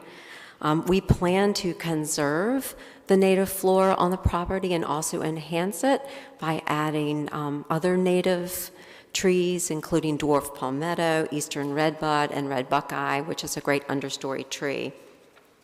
This property also provides habitat for wildlife, including migratory birds and resident birds. There is a pair of resident red-shouldered hawks that's there that we've been enjoying observing. Brown-headed nuthatches are nesting there, certainly woodpeckers and cardinals, familiar neighborhood birds, and both American and fish crows are on the property, which we're excited about. We are in the process of mapping and creating trails throughout the property, and we will highlight features of the property, the natural history, with signs. The small cottage that is there was built in the late 1950s and owned by the Sanderson family from 1968 to March 2021, and the cottage is about 1,100 square feet.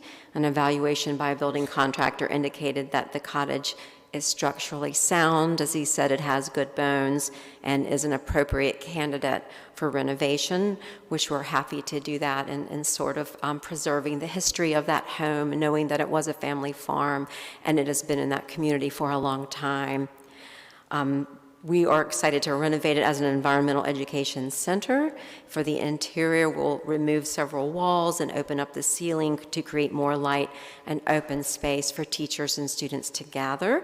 We're also planning to store environmental education materials within the building, butterfly nets, field guides, microscopes, and those things. In conclusion, we believe that this property and the Environmental Learning Center will benefit our students and wildlife and the surrounding community for generations to come. Thank you so much for all that you do and for letting us appear tonight.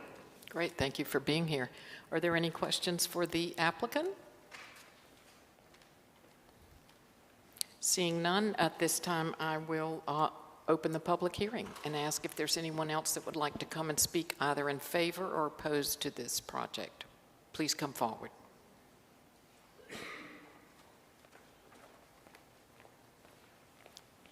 Welcome. If you would just state Council members, your name and address. My name is Randy Pickett. I live at 5808 Ravinia Drive.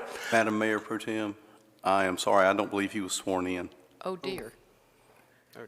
That can be rectified. He simply needs to be Yes. sworn in. Madam Clerk. I apologize. That's okay. I'm We unaware can make it work.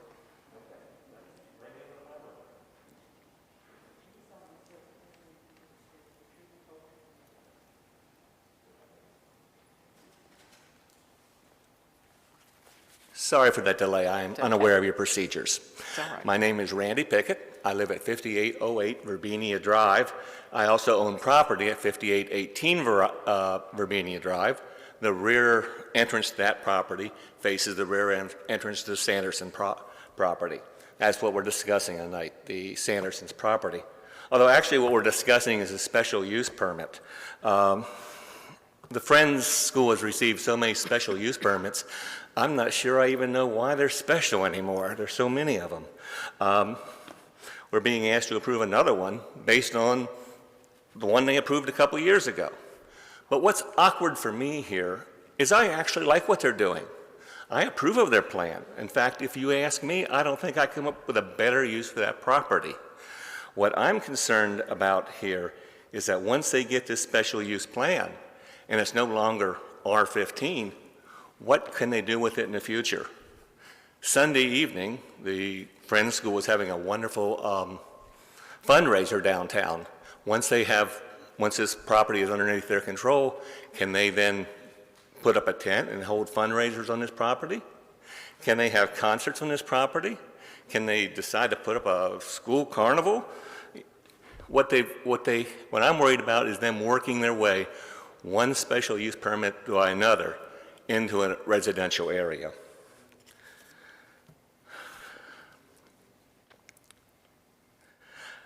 I can even see the school coming back in a couple of years and saying, you know, we're going to get another special use permit to go with this special use permit to go with that special use permit, and we're going to put in some more buildings, or maybe a humongous gym. I have no problems with what they're doing. I'm worried about the future. Now, no one can predict the future, and I know that, and I think you should approve this application, but I think you should approve it with some restrictions so that down the road, in 6 months, 6 years, they don't come in here and say, oh, we've decided we're going to put in some other operation there. I don't want this special use permit to end up giving them carte blanche to destroy the area, the residential area I live in. So you started out by saying those speaking for or those speaking against. I'm doing both. So I ask you to go ahead to approve it. I also ask you to put some conditions on it so that down the road they don't change the nature of the neighborhood too terribly much. Okay, that's all I got. Thank you. Thank you, sir. Next, anybody else? Any further questions from council? Okay, hearing none, I'm going to close the public hearing and ask for the wishes of council. We have a motion to approve by Councilmember Barnett, second by Councilmember Grady. Discussion. All in favor of that motion, please indicate by saying aye. Aye. Any opposed? That item passes unanimously on first reading. Is there a motion to waive second reading? Motion made by Councilmember Anderson, second by Councilmember Barnett. Discussion. All in favor of that motion, please indicate by saying aye. Aye. Aye. Any opposed? That item passes unanimously on first as well as second reading. Congratulations. Our next item is item PH5, and the staff is requesting a continuance to council's November 3rd, 2021 meeting in respect to item PH5, and I'll just read it for the record. Ordinance following show cause hearing concerning obstructions and unpermitted encroachments into the city property adjacent and connected to real property located at 719 Princess Street. Do we have a motion to continue that item to our November 3rd meeting? We have a motion to continue by Councilmember Spears, second by Councilmember Barnett. Discussion. All in favor of that motion, please indicate by saying aye. Aye. Any opposed? That item passes unanimously. That brings us to item PH6, which is a public hearing 2020-2021 Consolidated Annual Performance and Evaluation Report, better known as CAPER, for CDBG and home funds. At this time, I'd like to recognize our city manager, Mr. Tony Cottle. Mr. Cottle. Thank you, Mr. Mayor. Ms. Suzanne Rogers, our Community and Development Housing Planner, will review this item for us.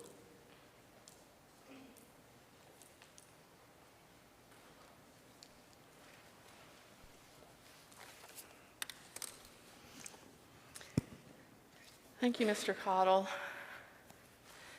Mr. Mayor, Mayor Pro Tem, members of council.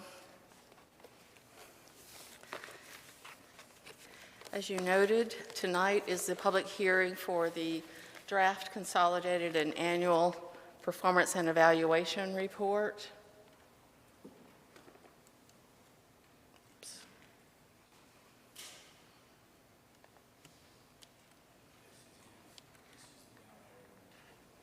Oh, okay, sorry, thank you.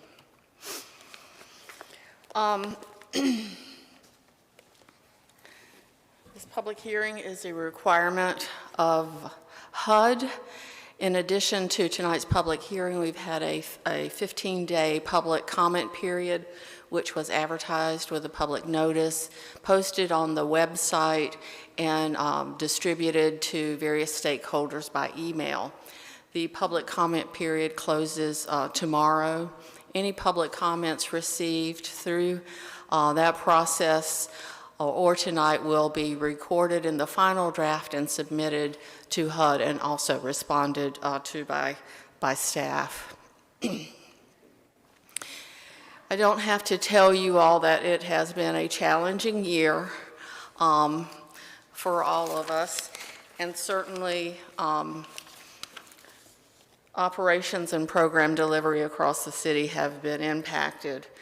We had limited access to staff, and certainly folks were limited during the shutdown in accessing our programs. We had to cancel some of our home buyer education classes and eventually provide those virtually. The housing market boomed, and we had trouble finding contractors for some of our projects. All that said, let me share a few highlights from the year. We did have 6 home buyers that successfully purchased a home through the city's HOP program, and at the end of the fiscal year, we had 11 pre-qualified home buyers looking for their home of choice here in the city of Wilmington. 3 home buyers received down payment assistance, including a home buyer using Cape Fear Habitat's program. 94 persons attended our home buyer education classes. In our partnership with North Carolina Housing Finance Agency's first mortgage program resulted in 4 home buyers being able to access those funds. We had 3 rental rehab loans close and 7 owner-occupied rehab projects underway. Also, over 4,500 youth participated in various after-school and summer programs. As you know, the Workforce Housing Advisory Committee with the city and county appointees successfully completed the housing needs assessment and housing opinion study and presented that to you. We received additional CDBG funds through the CARES Act and were able to distribute those. As a result of that, over 324 households received rental and utility assistance. Over 1,200 children participated in various learning loss programs during COVID, and over 1,200 households received food and supply distribution as a result of the CARES Act funding. Additionally, our lead hazard grant was fully staffed up this year. We had 16 lead hazard reduction applications in process, focusing on lead-based paint hazards.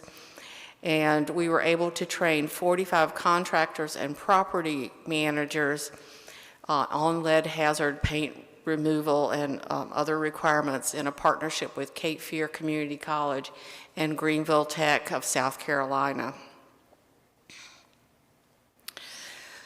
So with those highlights, I'm going to ask our CD analyst, Ms. Terry Burhans, to come forward and share some more information about who benefited from these programs. Thank you.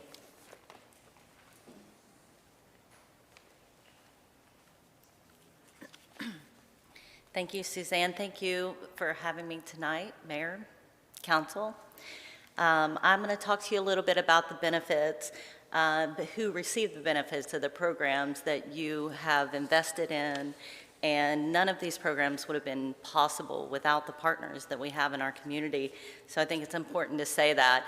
But as a result, over 6,000 individuals and households benefited in 2021 from the programs that the city has invested in through CDBG, Home, and the General Fund. CDBG and Home are specifically designed to benefit low to moderate income households. So those households under 80% at or below 80% of the median income. Currently, in the city of Wilmington, the median income is approximately $73,000, so $72,800 to be precise, for a four-person household in the city of Wilmington. And as you can see from the chart, the programs that were offered through this funding, the vast majority of the people who benefited from those programs were very low or extremely low income, so they were at or below 50% of the median income.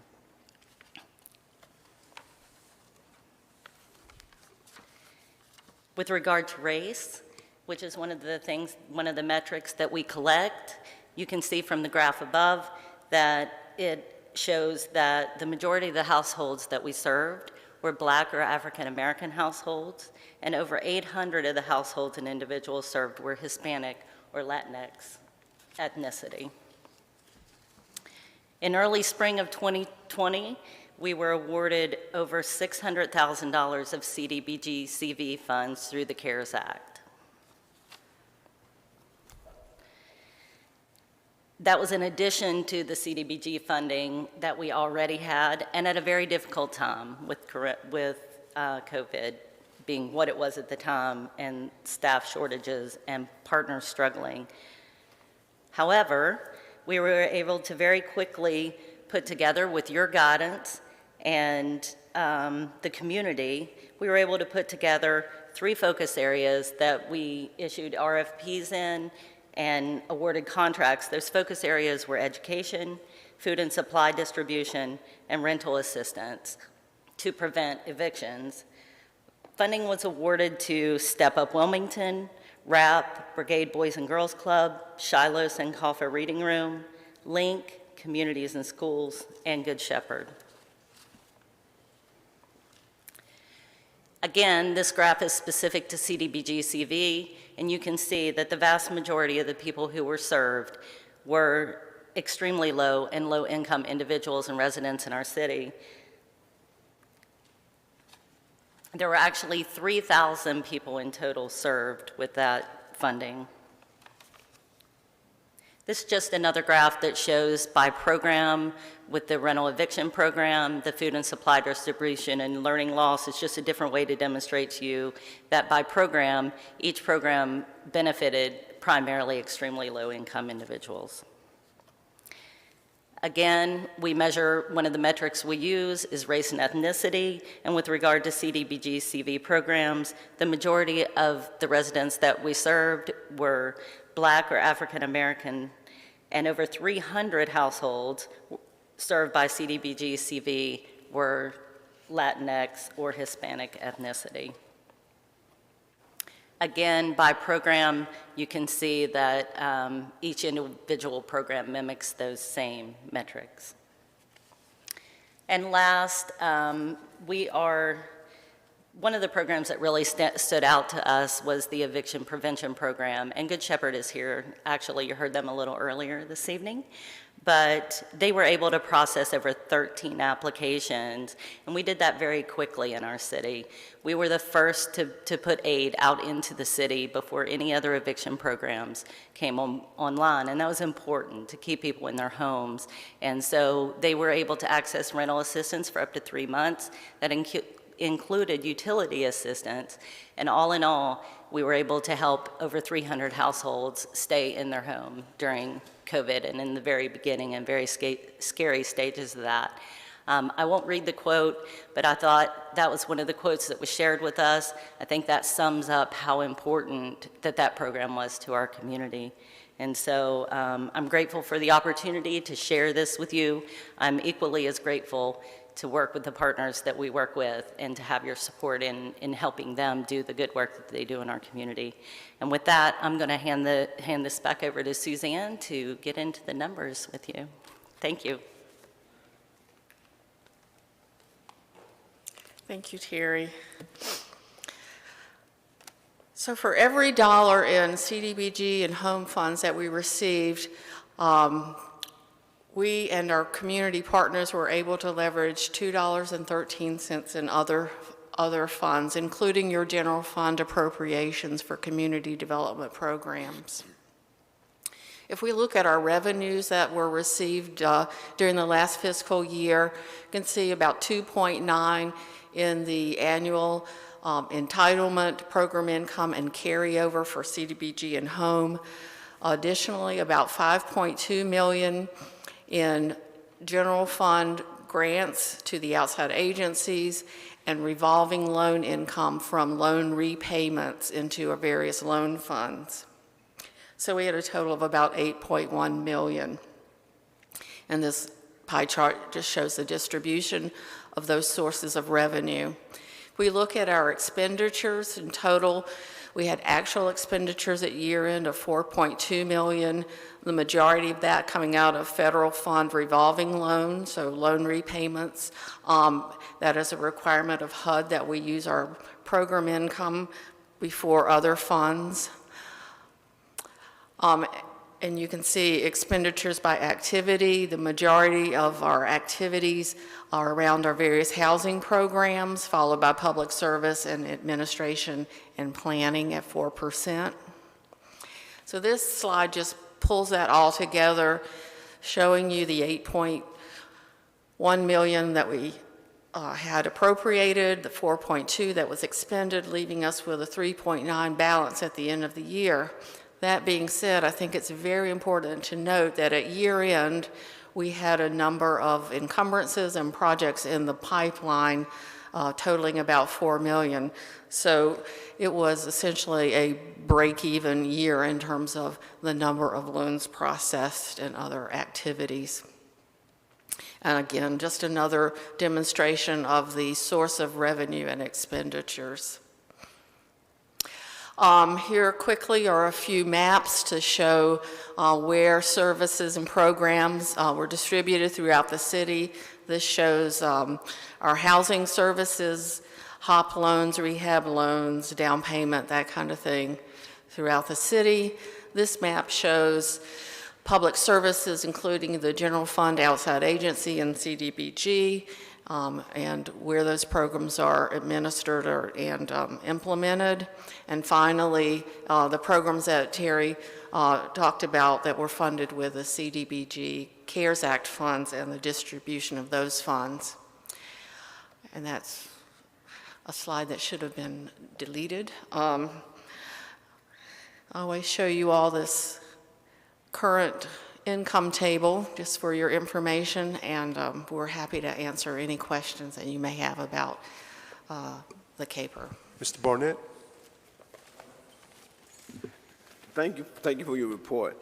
I was going to ask, was there any money left on the table? But when you said you had a break-even year, that's really good, right? Okay. Then the other question I wanted to ask is, how can we help you do more? What is it that you're missing? Can you think of anything that we can help you? Well, that's a big question. Yeah. We're going, well, obviously, you have appropriated money for gap financing. We have some funding from the American Rescue Plan that's been allocated towards gap financing. I think you saw a project tonight that has submitted an application to the city for gap financing. There may be other projects that submit because affordable housing projects typically require layers of financing and some assistance, and that's often happens through city government resources like what you have provided. You all are familiar with the reports that were presented to you earlier this year on the housing needs assessment. So that's very important information that we will be using in our planning and looking at how we can work more collaboratively with local governments in the region, especially the county, to leverage our funds. And then finally, I'll say that the city, as you may recall, applied to HUD to become a certified housing counselor, and we are in the final stages of that review and anticipate that will be granted. And so that will be another area of growth potential growth for the city. It's a requirement, but it also, I think, provides some opportunities to help homeowners with more structured counseling and education, but also possibly to help renters and others in planning their budgets and understanding how to manage their finances. Okay. Thank you. Mr. Thank Grady? you. Suzanne, you didn't mention the collaboration between the county and city for a bond next year. We're hoping to have a $50 million housing bond pushed forward by the county, but to work in connection with us for the programs that you run. So that's another thing that's coming, and we hope next year, a whole year from now, probably election year next year, the citizens will vote for that so that we can continue to expand affordable housing programs throughout the city and the county. Absolutely. Thank you, Mr. O'Grady. Okay. Anybody else? Good job, Suzanne. Thank you, Councilman Spears. Okay. Thank you all. All right, thank you. All right, at this time, I will open the public hearing and ask if anybody in the public wishes to speak in respect to item PH6. Seeing none, are there any further questions from council? Hearing none, I will close the public hearing, and I will announce that no action is to be taken at this time on that particular item. That brings us to our next item of business, which is item PH7, which is a resolution authorizing the City of Wilmington to pay economic development incentives. At this time, I'd like to recognize our City Manager, Mr. Tony Caudle. Mr. Caudle. Thank you, Mr. Mayor. For your consideration this evening is a resolution that authorizes the city manager to enter into a business development investment grant with a business proposing to expand in the city of Wilmington. Under the provisions of the resolution, there would be 5 payments of $16,000 made annually over a course of 5 years in exchange for 104 jobs being created in the community at an average wage of at least $80,000. The incentive agreement will include a schedule of annual milestone employment goals that must be set and met before payments are made. And the grant is necessary to encourage the expansion of the business within the city. It's interesting to note that the county was approached yesterday about participation in this project. Their participation was $120,000 over the 5-year period. They approved the incentive grant. The local business is also pursuing a grant with the state of North Carolina, and we'll hear from that hopefully in the near future.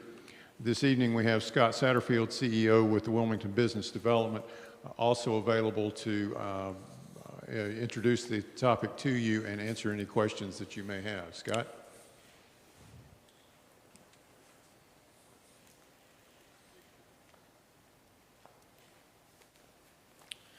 Mayor and Council, pleasure to be here tonight to speak with each of you. This is a very important project. Project Manage has been in our portfolio since 2017, when it was just a company that was growing and starting here. They're a leader in their platform development and technology software development that they do. The state is very excited about this project. We're excited about it. They're right here in Wilmington. They're in a sector that we're working very hard, as Mayor, you know from sitting on our board, to encourage the financial technology development companies in our area and to grow these jobs. Again, as Manager Caudle said, this will be 104 jobs created, averaging over $80,000 a year. Average wage in New Hanover County is approximately $47,000, so these would be well above that and create a lot of what we hope is spin-off in other sectors and other job opportunities that are created through this. Again, the state, as we believe, will be participating, as well as the community college system, to encourage this. We've also had financial review by the state as they've considered this incentive package, and we believe we're endorsing a great company and a great opportunity for our community as we continue to grow. I'll answer any questions that you may have in support of that. Any questions for Scott? Sir, Mr. Barnett? Yeah, when we talked earlier, you mentioned that this company is very interested in hiring people from Wilmington. And I think that might need to be said, because oftentimes when we bring these big high-tech companies in, they normally bring in their team, but they may fill them in with people from outside. And it's important, of course, that they have their basic team, but it's important that we train folks to have the skills so that we can get people right here in Wilmington these great jobs. Councilman Warren, I agree with that. And I can tell you that my conversations with leadership in this company over the years is their preference is to hire locally. Their preference is to collaborate with the community college and the university and look for talent that they can find here and help keep those important jobs and those important people hired here. So I agree with what you're saying, and that's certainly a plus with this operation, I believe you'll find. And I remember you also mentioned that the reason they want to hire local is it keeps them having to pay transportation costs and moving costs and all those kinds of things. So it's really to their advantage as well. All right, thank you. I'm excited. Thank you, appreciate that. Councilmember Spears. Now, we're going to speak with the leadership from this organization tonight for this company, or we're just speaking to you, Scott? Which I don't mind speaking to you. I'm here to talk. I'd love to talk to you. Anything we can answer or? Well, I just, like Councilman Barnett said during the conversation that we had about this, my concern is, again, employing people who work here, but not only that, employing people who may not look as good on paper, giving people opportunities, closing that gap of disparity. And I think that's a big concern, because we know we have some pretty big fintech companies around town, and not saying that employers should not be choosy about who they employ, but we also know that people need opportunities. People need second chances. Heck, some people need third chances. Right. And so we don't want to alienate people. We want, you can't come in if you've been the head custodian for a while and come in and do fintech. But if you can come in at head custodian level and work your way up, opportunities within the organization, that's great as well, Absolutely. So those are some of my concerns. I think it's great. Jobs are probably on the forefront for all of us as council members and as a municipality. I'm excited to see this thing happen, but I don't want some of the smaller things to get swept under the rug. So. Thank you. And I will, Councilman Spears, I will tell you that my dealings with this company, as well as the efforts of our organization, have always been to diversify our economy and do our part with working with local industry and those that are existing here, those that we're trying to recruit here and expand here to make sure there's all jobs for all people. And nobody believes in that more than our organization does. It's been the history for 65 years of Wilmington Business Development to do just that. And we think every job is important, and as we say, that's the currency that we deal in is jobs and tax base, and that's what we'll continue to do. And I'm confident that the team with Project Manage understands their responsibility to give folks a chance and to build up a lot of a good employment base with the great amount of talent we have here. So we're really excited about that. Thank you. Any other questions? Okay. Thank you. Appreciate it, Scott. Thank you. Thank you, Mayor. I will now open the public hearing and ask if anybody in the public wishes to speak on this particular item.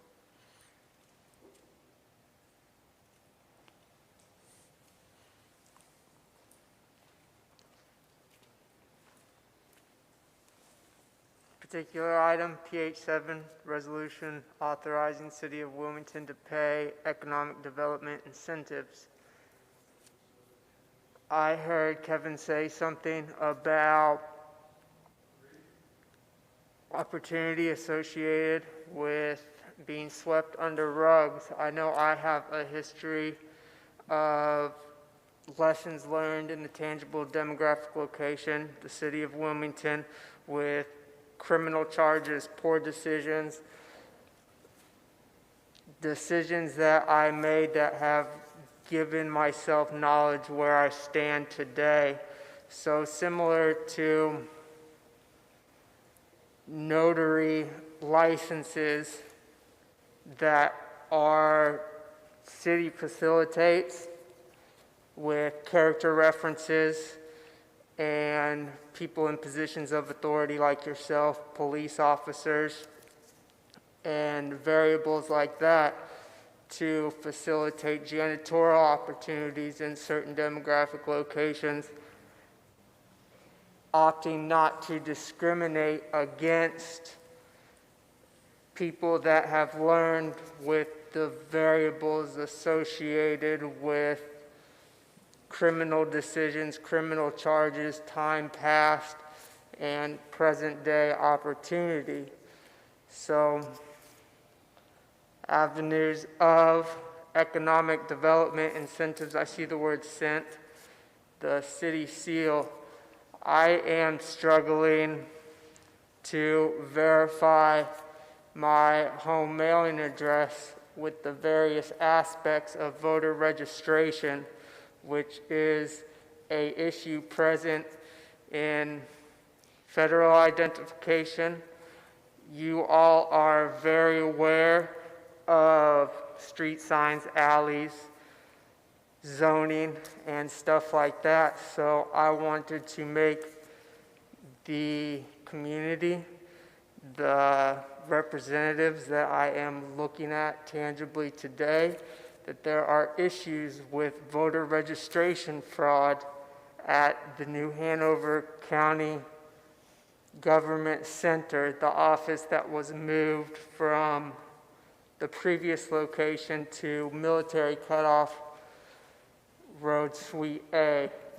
So I wanted to tell you all that I am looking forward to a voting season in November, and I cannot verify my address correctly.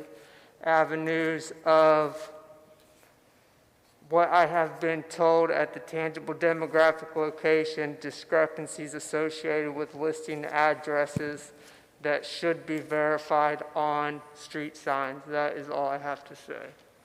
Thank you. Anybody else? Okay.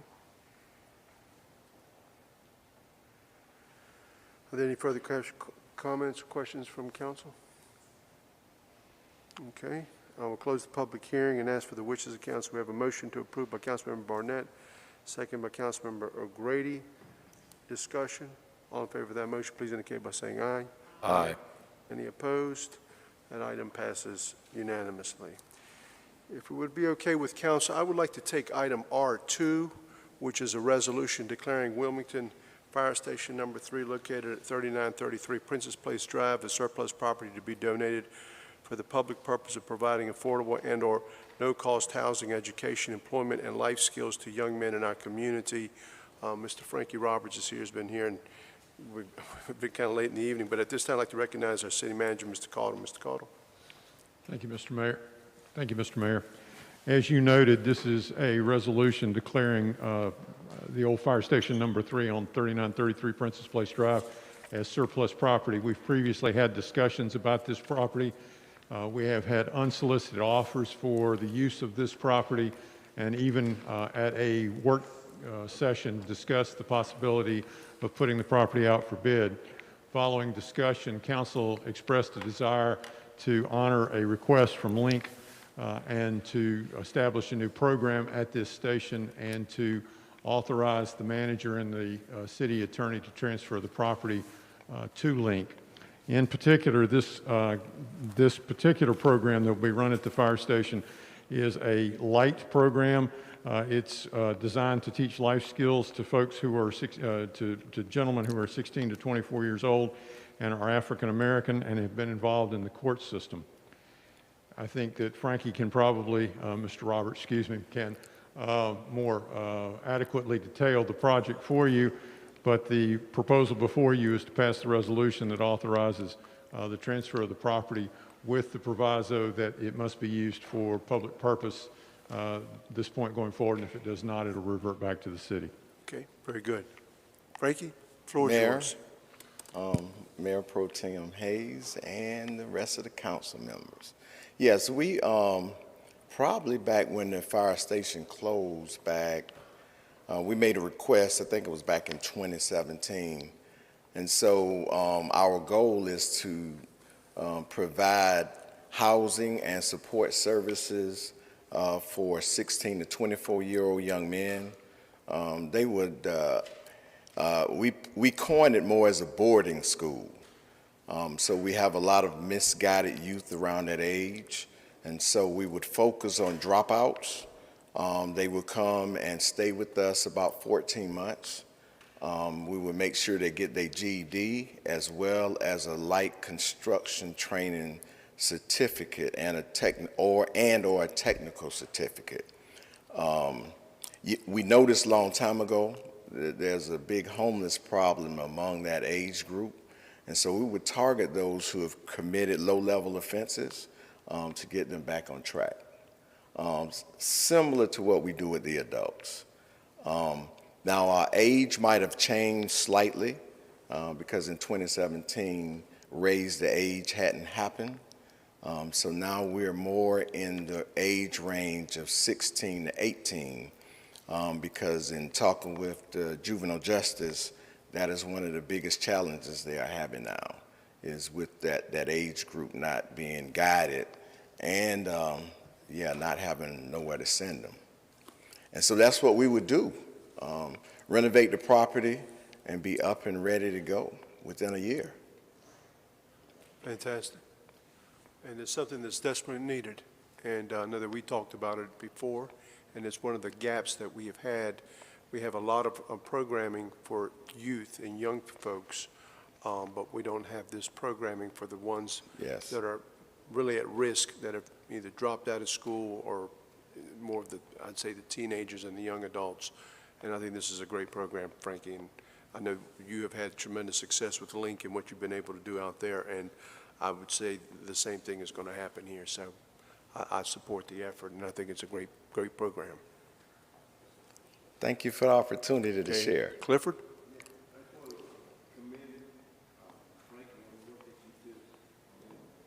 You know, portion of the prayer I prayed, it said the piece about being humble, and the key was to fill in your part, and you do that very well. You know, there's a certain niche of people that you reach and you connect with, and we're just real proud of you and just thank you. And I'm definitely in favor of this resolution. Okay. Mr. Anderson? First, I'd echo those comments. Second, I'm curious, is this, Tony, this is probably more of a planning, I can't remember if it came up back when we discussed this at length.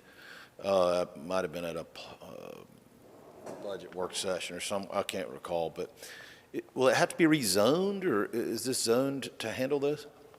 I do not know the answer to that question. I can find that out. Okay, all right, thank you. Great question. Thank you.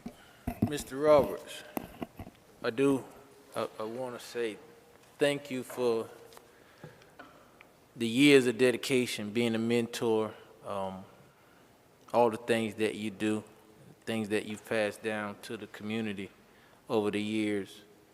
I was having a conversation earlier today, and it falls along the lines of what you're talking about now, and those 16 to 18-year-olds, and honestly, a little younger.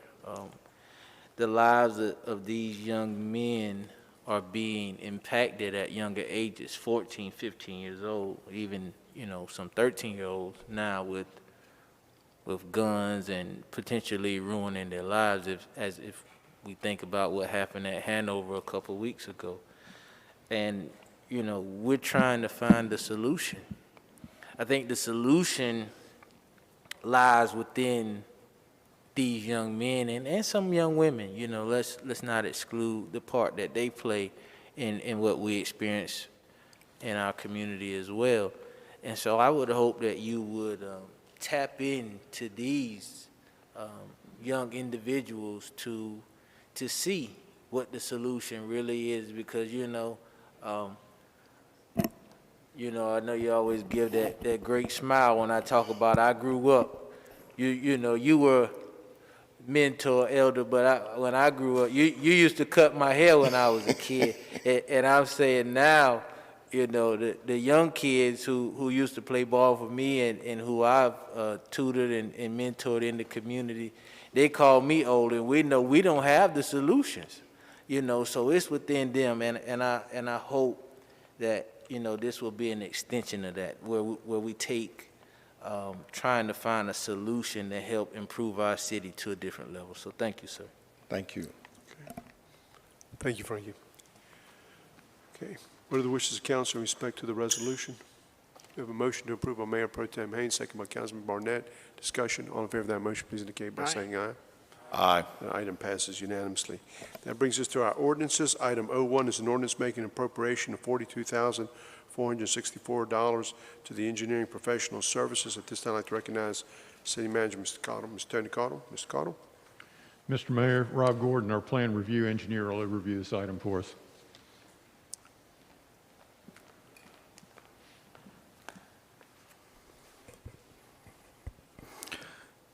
Good evening, Mayor, members of City Council.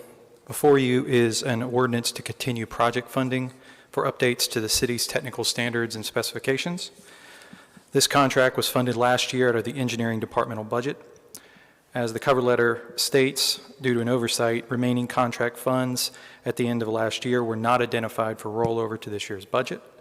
This ordinance would restore those remaining contract funds in the amount of $42,464.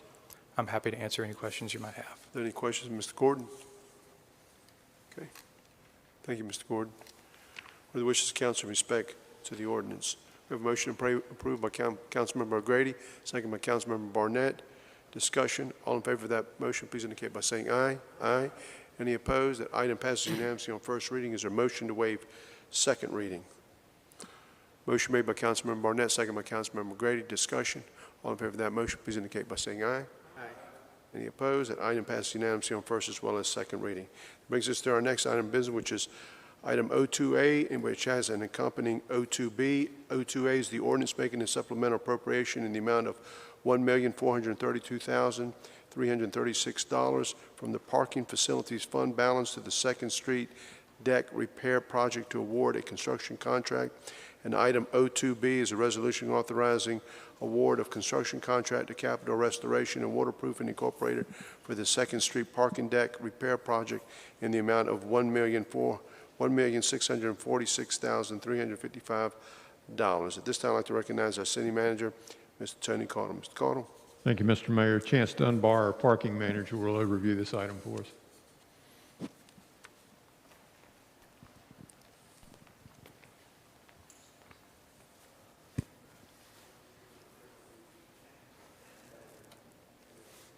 Thank you, Mr. Cottle, Mayor, Mayor Pro Tem, and members of council.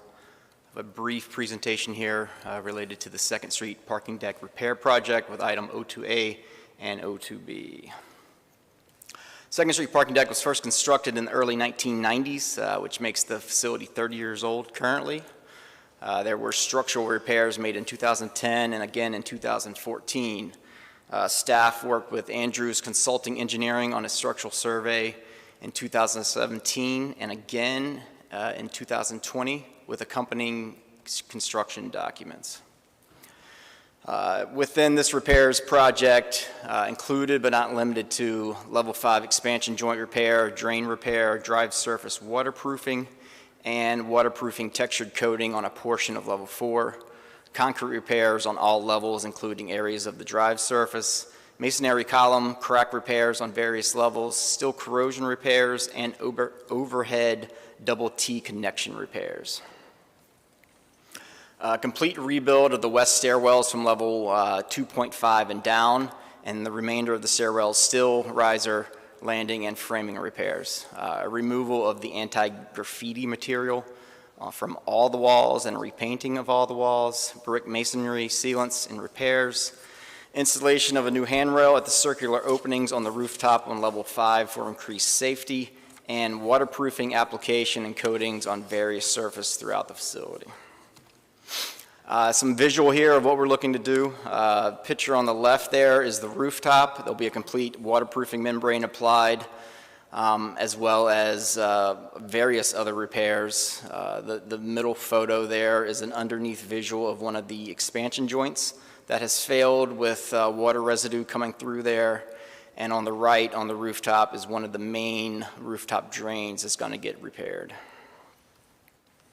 The left photo and the center photo is a portion of the west stairwell that's going to be completely demoed and rebuilt. And on the right is underneath landing that will be repaired and resupported, as well as both stairwells will get the paint stripped off and repainted as well. On the left there is a brick wall that's going to get, or a concrete block wall that's going to get repaired. Center photo is masonry and block wall that will get repaired, and just an example on the right photo of some of the drive surface condition that will get repaired throughout the facility. This project was bid in June of '21. City received 5 responses. Lowest responsible bidder was Capital Restoration and Waterproofing, Inc. Their base bid was $520,744, and all 13 alternates were $1,125,611. Staff has recommended we move forward and award the contract for both the base and all alternates for a total contract award of $1,646,355. 15% contingency is also planned for this project. We'll continue to utilize the construction engineering services of Andrews Consulting Engineers with an anticipated grand total of $2,081,000. $2,081,355. Supplemental appropriation is being requested from the parking fund balance in the amount of $1,432,336, and the project is anticipated to be completed within 240 days or 8 months. And very important to note that the parking facility will remain open during the construction phase of this project, with various areas being closed down to the public when they're mobilized on the rooftop and in other areas. In conclusion, I'd be happy to answer any questions that council may have. Any questions for staff? Yes, sir, Mr. Green. Not a question, but a comment. So this is why we have parking meters. This is why we have parking decks that we charge for. They are important structures which we need for our downtown, and we don't have to raise taxes for this because we've accumulated funds, and now we're reinvesting them. And that's why you have to go put that quarter in the meter, because someday you're helping to pay for the repair of another part of the parking system. Yes, sir. Anybody else? Okay. Yes, sir, Mr. Barnett. We didn't get, I mean, some places parking decks fall. We're not in any, you know, I'm not jinxing us or anything, but we didn't get, when you showed me that piece where the water was coming through, you know, we're in good time in getting it prepared. Yes, sir. We're probably a few years behind on a few of these repairs that are coming, but we're safe. Yeah. Good. Absolutely. Okay. All right. Thanks. All right. Thank you, Chance. Thank you. Appreciate it. All right, I'm going to ask for council's wishes for a vote on the first reading of the item O2A, which is the ordinance making the supplemental appropriation in the amount of $1,432,336 from the parking facilities fund balance to the Second Street deck repair project to award a construction contract. Okay, so we have a motion by Councilmember O'Grady, second by Mayor Pro Tem Haynes. Discussion. All in favor of that motion, please indicate by saying aye. Aye. Aye. Any opposed? That item passes unanimously on first reading. Is there a motion to waive second reading? Motion made by Councilmember Barnett, second by Councilmember O'Grady. Discussion. All in favor of that motion, please indicate by saying aye. Aye. Any opposed? That item passes unanimously on first as well as second reading. Now I'm going to ask the question in regards to the wishes of council in respect to the authorizing the award of a construction contract to Capital Restoration and Waterproofing Incorporated for the Second Street Parking Deck Repair Project in the amount of $1,646,355. What are the wishes of council? We have a motion made by Mayor Pro Tem Haynes, second by Councilmember O'Grady. Discussion. All in favor of that motion, please indicate by saying aye. Aye. Any opposed? That item passes unanimously. That brings us to our next item of business, which also has, it's 03A, which is an ordinance appropriating funds for the police headquarters chiller and evidence room HVAC improvements in the amount of $180,000. And then an accompanying item 03B, which is a resolution awarding a contract in the amount of $729,000 to Superior Mechanical Services Incorporated of Greensboro, North Carolina for the police headquarters chiller and evidence room HVAC improvements. At this time, I'd like to recognize our city manager, Mr. Tony Caudle. Mr. Caudle. Thank you, Mr. Mayor. Our facilities manager, Christine Sims, will overview these two items for us.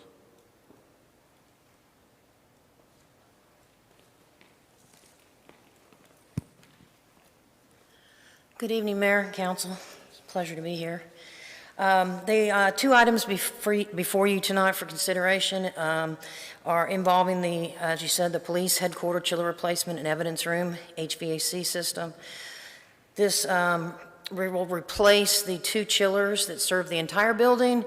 In addition, it will replace the HVAC components which service the evidence room. They're both original and have fallen in great disrepair over the last few years, in part due to the fact that they do not have a corrosion protective inhibitor on those old systems. We, in the new system, in the design, we have included that, just as you might want to know.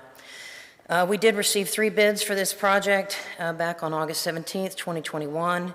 The lowest responsive and responsible bid received was from Superior Mechanical Services in the amount of $729,000. The additional funding we need for this project is recommended as a fund balance transfer of $180,000, and this appropriated amount will make up the difference between the bid amount and the current available budget. It does also include $70,000, or about 7 to 8% contingency. The second item, of course, is the resolution to award the contract to the lowest responsive and responsible bidder, Superior Mechanical Services. I'll answer any questions if you have any. Are there any questions for staff? All right. Thank you, sir. Thank you. You're welcome. Thank you. Thank you. Okay. All right, let's go with the first motion, which is the ordinance appropriating the funds for the police headquarters chiller and evidence room HVAC improvements in the amount of $180,000. What are the wishes of the council? We have a motion approved by Councilmember Grady, second by Mayor Pro Tem Haynes. Discussion. All in favor of that motion, please indicate by saying aye. Aye. Aye. Any opposed? That item passes unanimously on first reading. Is there a motion to waive second reading? Motion made by Councilmember Barnett, second by Councilmember Spears. Discussion. All in favor of that motion, please indicate by saying aye. Aye. Any opposed? That item passes unanimously on first as well as second reading. Now, going to the resolution awarding a contract in the amount of $729,000 to Superior Mechanical Services Incorporated of Greensboro, North Carolina for the police headquarters chiller and evidence room HVAC improvements. What are the wishes of council in respect to the resolution? Motion made by Councilmember Barnett, second by Councilmember Spears. Discussion. All in favor of that motion, please indicate by saying aye. Aye. Any opposed? That item passes unanimously on only reading. Okay, that brings us to our next item of business, which are our resolutions. Item R1 is a resolution adopting city's policies on the naming and renaming of city streets, programs, facilities, and property, and the placement of private memorials on city property. At this time, I'd like to recognize City Manager, Mr. Tony Caudle. Mr. Caudle. Thank you, Mr. Mayor. Mr. Tom Moten, our Deputy City Manager, will overview the item for us. Good evening, Mayor, council members. I know it's late in the evening, and this is an item that you've seen in several different periods of time, most recently the June special meeting of the Governance and the Naming Facilities Committee. This item builds on the good work of policies that had already existed and needed some updating. And I'm just going to briefly highlight a couple. I'm sorry, I'm accustomed to wearing this, and I realize I don't need to have it on right now. But this particular document addresses the naming and renaming of city streets, city facilities, whether it be parks, greenways, buildings, conference rooms, as well as the honorific naming. It's divided, as you suggested, streets as one treatment and then facilities as another.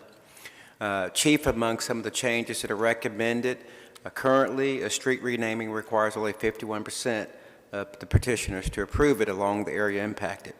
The focus group committee representatives recognized that the renaming of a street was significant and they recommended to the council that the threshold for demonstration of public support be 75%. Alternatively, honorific street naming, which does not require the address of the occupant or resident to change, is simply a sign blade up top of the street that denotes that there's some commemorative designation, requires only 51%. Another critical element in the policy was that the renaming process should bestow upon those that are approved for renaming in honor of someone or an organization or naming of the same, that that honor would be distinguished by it being rare events. So the committee recommends, and the policy reflects, that consideration of those activities will be done on a 2-year interval, even years. So 2022 would be the first occasion to applications can be submitted anytime. However, consideration by the Naming Facilities Committee will only occur in those even-numbered years.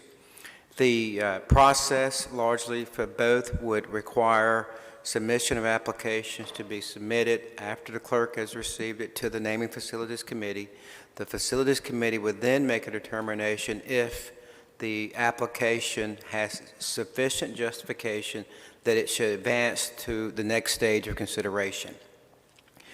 The committee members also, or focus group members, recommended that the placement of privately owned and funded memorials on city property has far-reaching implications, and that it's very difficult for the city to see far into the future. And the policy reflects that the advice that they provided, which was that the city avoid permitting the placement of privately owned memorials, that could be works of art, statutes, or anything else, on city property. And that if the city wanted to pursue the funding of public art on city property, that was certainly fine, but they felt like in today's atmosphere that it's very difficult for one group to receive treatment on city property, not others.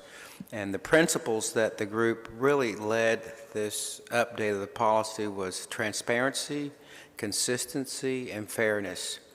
They wanted the process to be transparent, they wanted it to be consistently followed, and they wanted it to be fair to all concerned. That's largely a high-level summary. What I do want to close with is the policies that are not impacted by this particular document.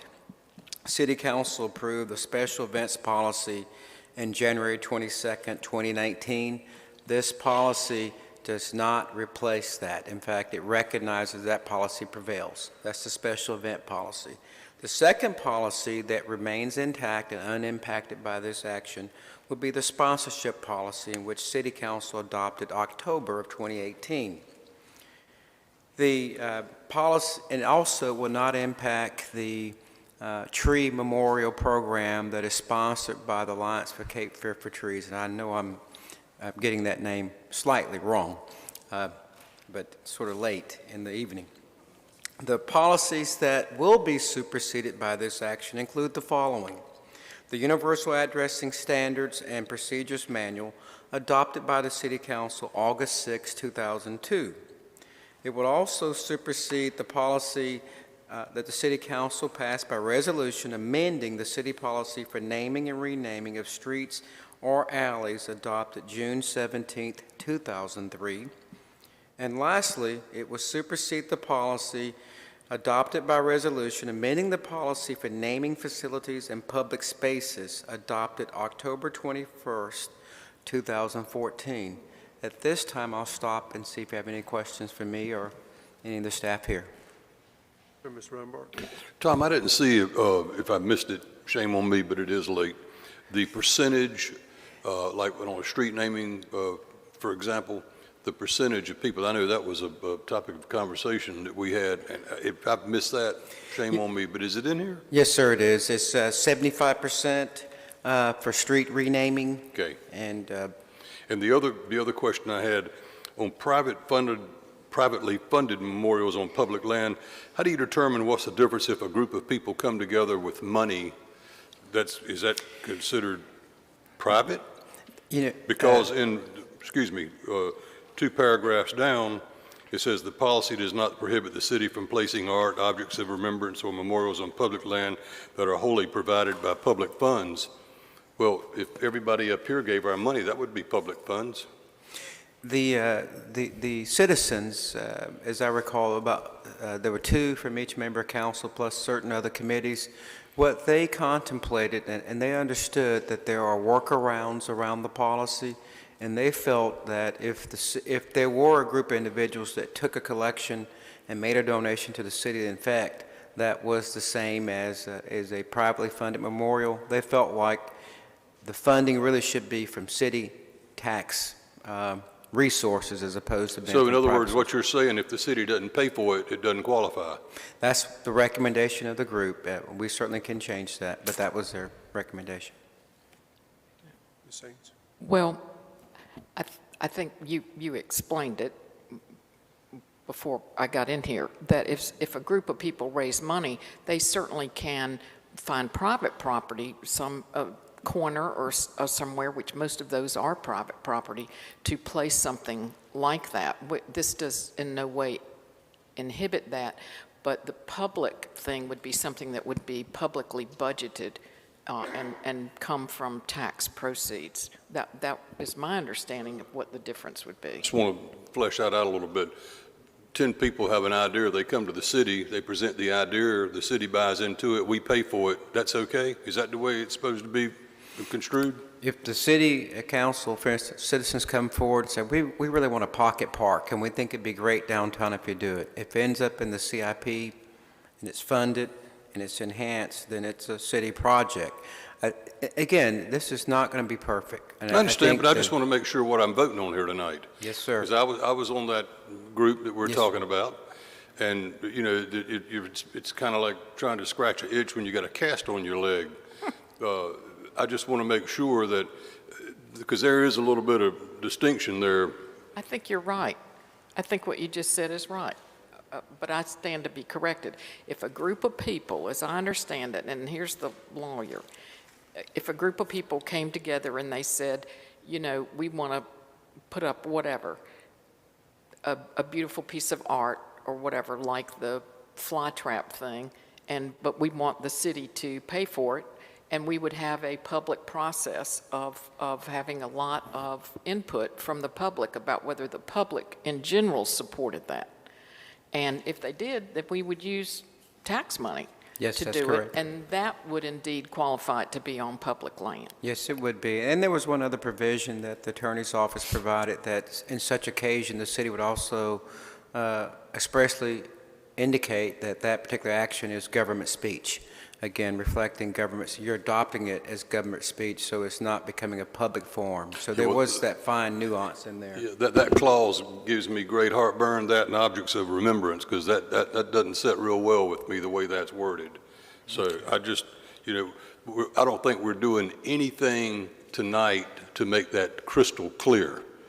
So I expect this thing to come back, because there will be some times when people come down and want to do something, and we're going to say, no, we're not going to do that. And they're going to go right back to these clauses right here and argue the point. I think it's unclear, and I know we need a policy. I'm not arguing that fact, but I got a bad taste in my mouth from what happened in these last 18 months, okay? I'll just say it. I understand. If I could just reiterate that, because we're aware of it, but perhaps the public's not aware of it, that we had a very long process in coming up with this. And Tom, maybe you would speak to that. Yes, I'd be glad to, and thank you. In the sake of being brief, probably left some details out. As you recall, in February, City Council approved the contract with a experienced facilitator. Each member of council appointed 2 individuals to a focus group, as well as their representatives from 3 or 4 other boards. I think New Hanover Women's, the CRAC, and a couple others that served as advisors. The staff also met in the early beginning, the facilitators, with the Naming Facilities Committee to get input on what they wanted to see as some of the outcomes from this effort, which was triggered largely by the absence of clear guidance when it came to Joseph McNeil's honorific renaming, as well as some of the difficult experiences council had with Dudley Alley, Hasselback Alley, and et cetera, which the basis of the policies that we're relying upon were 2002. That's the document we were using. And so using that focus group, when we even did surveys to get input from them, and we did best practice recommendations, the issue, and that work started in February, 2 focus group meetings with multiple times for individuals in March, April. We also had a collective meeting with the governance committee and the naming committee the summer of May, and then we did a presentation. So we've done a lot of work, but nonetheless, it's not finished till you say it's finished. The feeling was the city should avoid, and this is a matter of sort of, I guess, the intent. The city should avoid taking on a privately funded memorial in whatever way that it still is privately funded and adding it to city property. They did not want to bar the city from wanting to enhance the city's landscape and property by engaging in public art erection of their own. But it was a sensitive issue, and part of it related to the Black Lives Matter mural, as well as the monuments that were historic that were recently removed. I think this group was sensitive to those issues that were occurring at that time. And there was some consideration of finding an alternate site that could temporarily do something. So, again, if council desires that there be some mechanism on an interim basis, then like a 1-year installation, we certainly can make that adjustment. We want you to be pleased with it, and we recognize that you're best suited to understand the needs of the community. But wouldn't we make those decisions based on whatever comes before us? You certainly could at that time. It's your policy, it's guidance, and again, you certainly could find that there's compelling reason to make an exception and declare it, and also declare it to be government speech at that time. Tom, my question is, let's be specific and address the elephant in the room. If we're talking about art and objects of remembrance and things of that nature, you mentioned the statues being removed, and I think we're all alluding to the Black Lives Do Matter mural. This seems highly strategic to try and circumvent projects like that from coming forth in the future. And I'm totally against that. Because if you talk about that project didn't cost the city a dime. It was a positive effort brought forth by citizens of this community that wanted to put something positive out into the environment for others to see. And I think, it was problematic. It was definitely problematic for Charlie. And, I'm going to be in support of that. I mean, we found a way where we didn't have anybody couldn't just come and post or come up with some art or, try to counter that. We adopted it as government speech, and I think that was a good faith effort going forward, and I think we should stick with that. And this seems like a slap in the face to me. At this point, from where I sit, that's just how I'm taking it, and kind of disappointed in that. Can I elaborate a little bit? Sure, shed some please more do. light on this subject? There are a number of requests that come before the city for private citizen groups or different kinds of associations that want to use city property to erect some kind of monument, statue, or art. I'm just going to use that word generically. One of which was a group that wanted to use the riverfront specifically to erect a monument, and their contention was it won't cost the city anything. We had artwork on the Riverwalk currently that the agreement in which we received it said we had to keep it where it was. And so certainly from a staff perspective, the one thing that we thought was there's only finite space on the Riverwalk. It belongs to everyone. And then we also don't want to impinge the city's future by saying your artwork can go there because you're first and you've got money for it. The next group comes and says, hey, I want to be there. So we just saw the domino effect, and the committee saw that. So it was not directly in response to the Confederate monuments or the Black Lives Matter. They were pending requests for city spaces that still exist, and those individuals have been calling, what about our request? So that's really was more of the issue, and it happened around the same time with the artwork on North Front Street. Mr. Anderson? Tom, I'll help you out a little bit there. One of them, before any of the at least as I recall it, before either the having the monuments removed or anything in the last year, 2 or 3 years ago, was it Scottish? Yeah, and they Scottish immigrant group. It was pretty elaborate, as I recall, and there were all options, and it was. And then we were like, okay, Irish next. We were trying to figure out what's deserved, where do you put it, who gets what space. So that was being debated prior. Yes, sir. That's correct. And I felt like also the big impetus was the renaming of Third. So Yes, these wheels were moving before that, as I recall. I guess the only thing I was trying to think of something just as vanilla as I could. It's just tasteless, or how could you? I don't know that you could be on both sides of it. I know we have a sort of a 9/11 memorial already at one of the fire stations, but somebody wants to put a fountain at the bottom of some place, and they want to pay for it. I just don't know why we would not consider a public-private partnership, because there's already in this document, as I recall, there's a lot of standards to meet. There's standards, I can't recall them all, but I remember some had to be, is it neighborhood, is it, help me out, Right. Tom, is it On the regional? types of roadways Is and it so citywide, forth. Yeah. is it? Or the I mean, naming there's of all the park. kinds of different things in here to decide, is this appropriate, worthy? I just don't understand why we would turn down a garden somewhere, in a rough part of town that I don't think that you a would. garden club is willing to keep up. We wouldn't. I'm trying to figure out Yeah. why we're against the Well, your sponsorship policy would prevail. That would be someone sponsoring a need. You've identified a need. You want to have a community garden or a public something. So the sponsorship policy would apply. This would simply be, and again, I didn't want to call any particular organization out. I'm trying to avoid that. But just to make it as concrete as possible, the Scottish Immigrant Society said we want to go to the riverfront. And they bring that forward to you with all the funds necessary. This type of policy is saying the group on it said, we recommend you not do that. Conversely, if somebody wants to sponsor, we're doing a park improvement. Riverfront Park, for example, we wanted a educational component in there. We wanted a playground in there. We wanted fountains.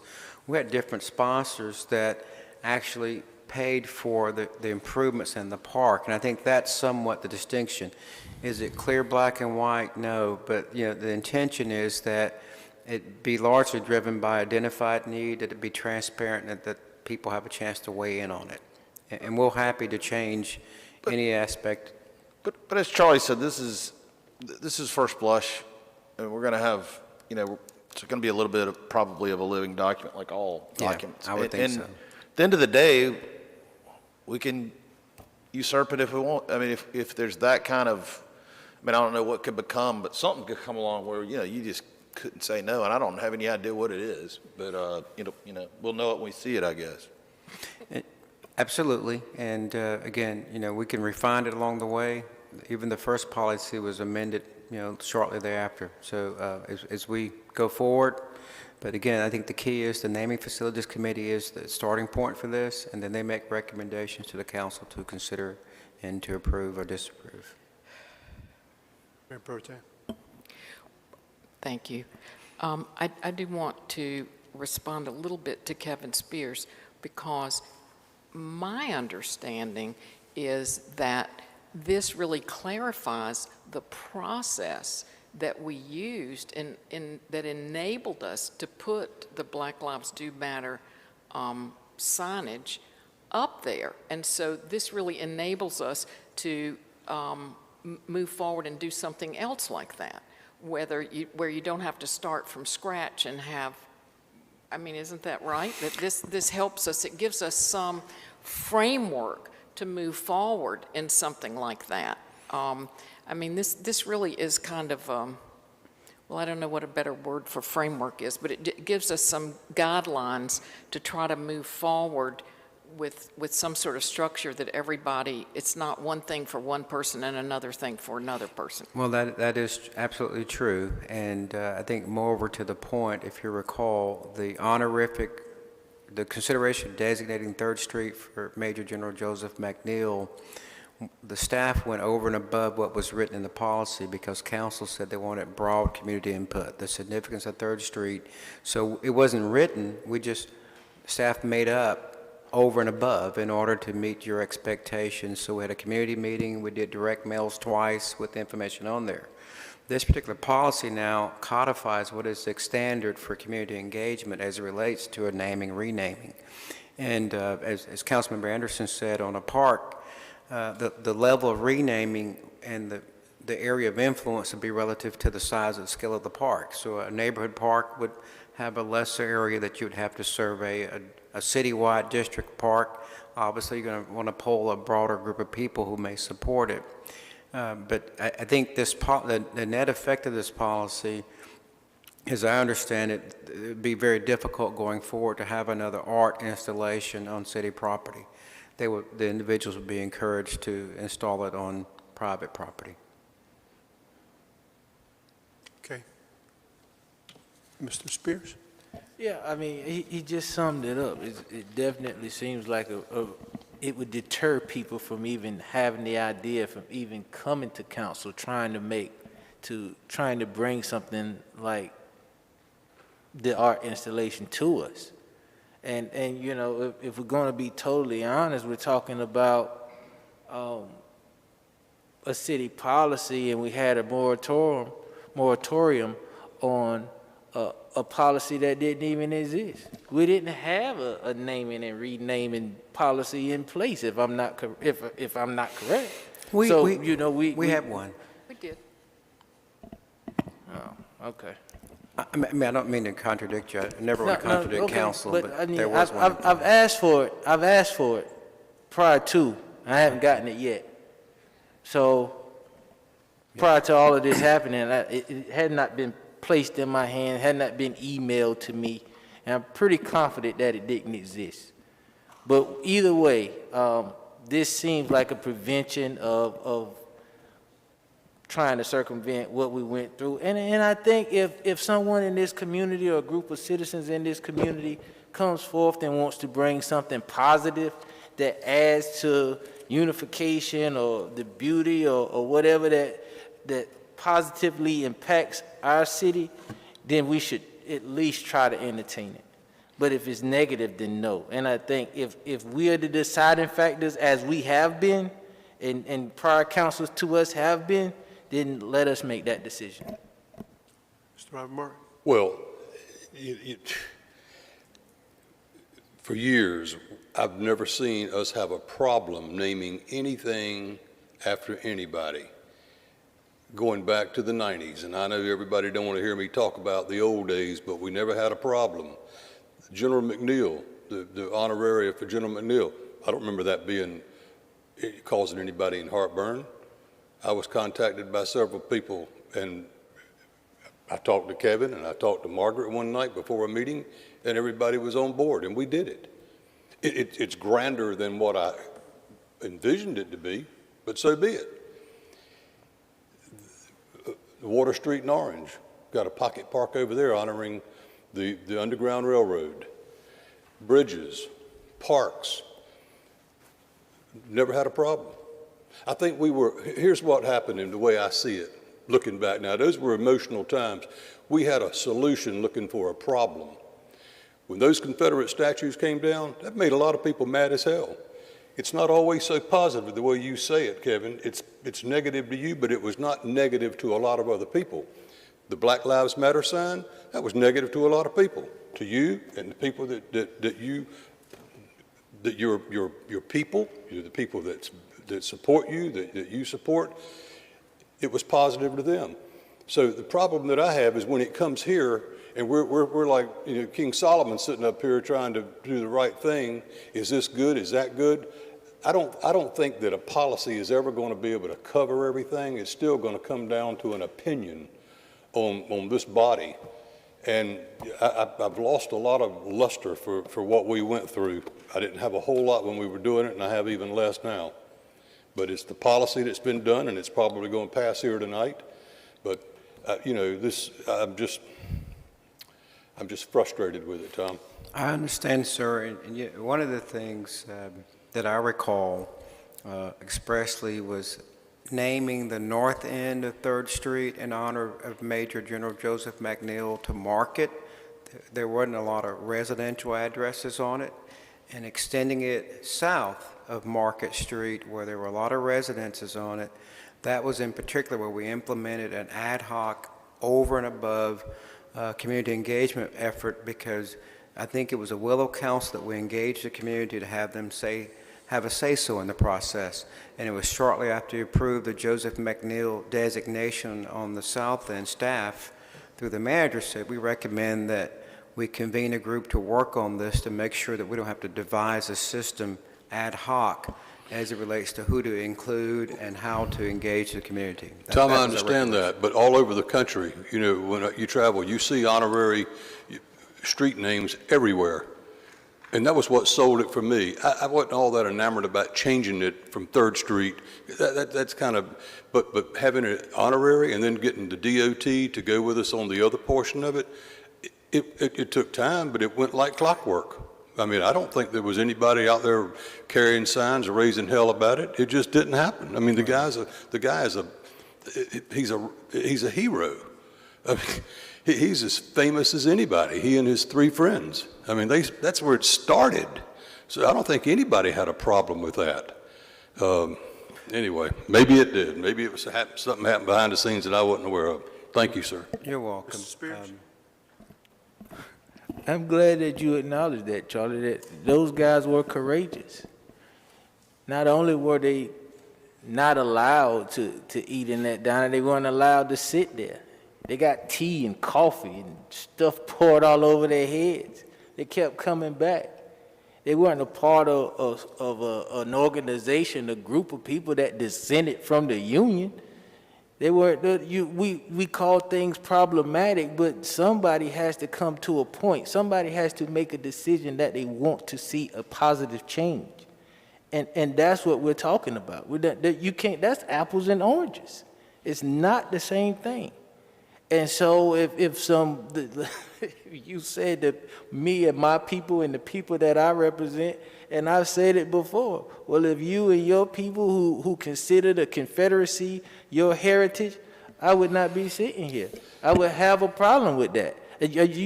So that I don't want to celebrate that. I don't want to celebrate that. But if there's a group of people in a positive, productive society that says, hey, we want you to recognize a group of people that are being harmed, that are being unjustly treated. We want you as a governing body to accept these people, to recognize these people, to recognize what's taking place that's negatively impacting these people. I think we went above and beyond to say, you know what, Black lives do matter. And I'm gonna be done with it. And if I'm not gonna vote in favor of this. I'm gonna vote against it. Mr. Barnett? Sure. I had the privilege of serving as the chairman of the naming committee since I got here. Sorry. And yeah, but being new, you know, it was interesting. But I just want to share that I am pleased with the policy.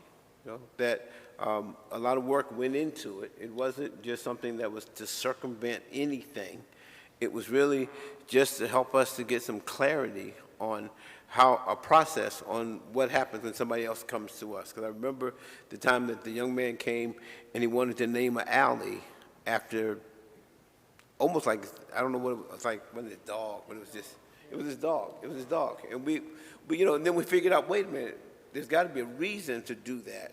And so I appreciate the work that you guys have done, and I'm definitely in favor of the process. And I think that, too, it's almost similar to the Land Development Code. It's a living document. You know, as things come before us, we may have to tweak it and stuff like that, but I'm pleased with what has been presented, what is being presented. Mr. Anderson. Clifford pretty much summed it up. I mean, I think it's we have to have some policy and process, or we can, I mean, I don't know how many things we want to consider as a council every 2 weeks. I mean, do we want to have, you know, 3 items on it? I mean, it could get out of hand. It's no different from, we have a policy for people that, for agencies that want us to help them with, they're all doing good work. But we came up with a process by which they apply, and a scoring system to so that who gets what, and this is, I took this as no different. I mean, it's just it's a screening, it's a policy, it's a process. That's good. There still could be something that rises above and beyond, and we don't know what that will look like one day. But I think we've had a lot of citizens serve on this thing. When we get them to serve like that and spend time, if we're not going to honor what they do, it's going to be hard to find people to serve. So I hope we'll adopt it. Thank you. One Tom, final. go ahead. Mayor, I apologize. But the honorary designation triggered this thought, and I didn't want to go through all the details. With honorary, it's just 2 sign blades. So, you know, that's the standard now. We don't have to figure out what it is, one at the beginning and one at the end of whatever section of the roadway that's named. Tom, I just want to say to the staff, I know this has been a little bit of a contentious issue, and in respect to anybody that's listening tonight, this does not deny you your First Amendment right to come down here and tell us what you want us to name or rename. That's your prerogative as a citizen of this great country. We do have a process that we have to go through. And I've also sat on here for many years and have heard a lot of different comments. There was a group that wanted to rename Nutt Street until the Nutt family came forward and says, what are you guys doing renaming Nutt Street? Nutt Street was a prominent person that gave a lot back to this community. There was a group that wanted to rename Robert Strange Park until we found out who Robert Strange was and what he did in the community. That does not deny you your right to come and ask this council, but there is now a process in place, just like we have in everything else we do. There's a process. And people may not like that process, but it's the only way that you can come before 7 people in a public setting and start a process as to how you get things done. If we don't, it would be just total chaos. It would be, I want to name this, I want to name that, and who do you deny, who don't you deny?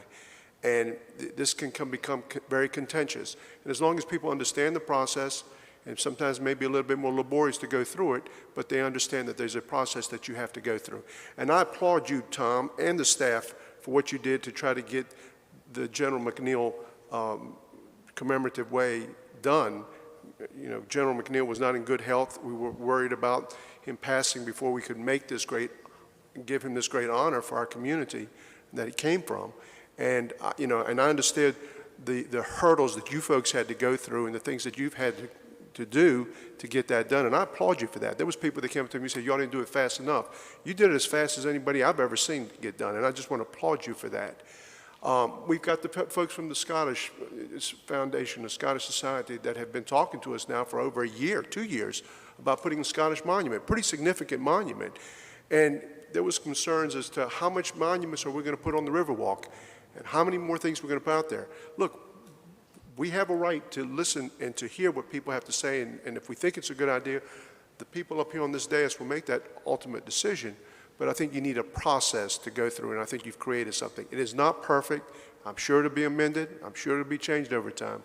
But at least we have a process now in place that I think that we can work through and go from there. So what are the wishes of council in respect to the resolution? We have a motion approved by Councilmember Barnett, second by Councilmember O'Grady. Discussion. All in favor of that motion, please indicate by saying aye. Aye. Any opposed? That item passes 6-1. That brings us to our next item of business, which is item R3, which is a resolution authorizing the city manager to enter into a memorandum of agreement with the state of North Carolina relating to the distribution of opioid settlement funds within the state of North Carolina. At this time, I'd like to recognize our city manager, Mr. Tony Caudle. Mr. Caudle. Mr. Mayor, Ms. Meredith Everhart, our deputy city attorney, will overview this item. Mr. Mayor and Madam Pro Tem, I just want to stress, I know that we've already discussed these items with all of you. For the public who is watching, though, I would like to indicate that items R3 and R4 are not settlements in any way related to the opioid litigation. These aren't involving funds of any kind. The purpose of these two items is just to set forth a distribution mechanism in the event that any of these opioid litigation that are currently going on at the national level do happen to settle. And so the first one, R3, is with regard to the state of North Carolina and how any funds that are distributed through the state would go. And then the second one is how, once those funds come down to New Hanover County and to the city, we would work to put those funds together for the best use of the community to meet the opioid crisis that we have here. I'd be glad to take any questions you have. Are there any questions for Meredith? I just want to say thank you, Meredith, and thank you to the city attorney for working on this. This is, we were one of the first cities in the country with the county of New Hanover to sue the distributors of opioids that have admitted to creating this crisis in our country. And I just want to say thank you.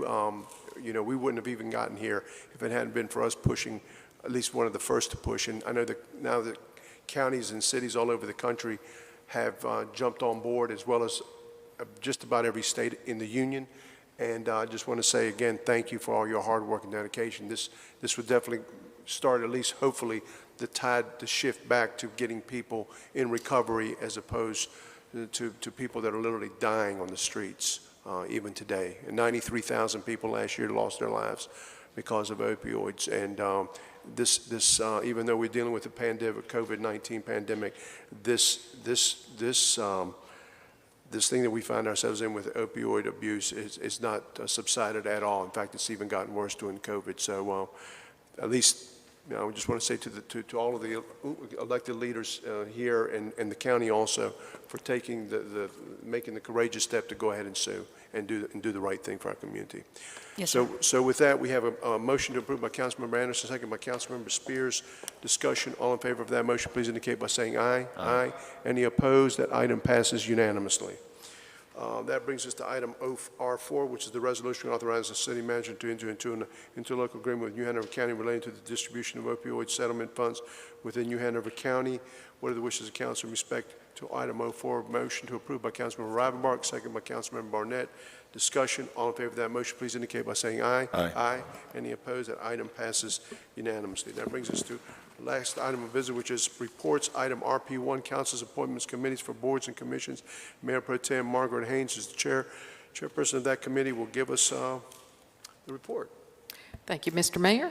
And as always, I'll just want to be sure to state that while I may chair that committee, that Mr. Rivenbark and Mr. O'Grady also serve on the appointments committee. We have three recommendations this evening. The first is the Golf Course Advisory Committee, and we are recommending that we appoint Jeffrey Darby for a term that expires October 9th, 2024. Also to appoint Richard King and Frederick Dunn for the same time period of October 9th, 2024.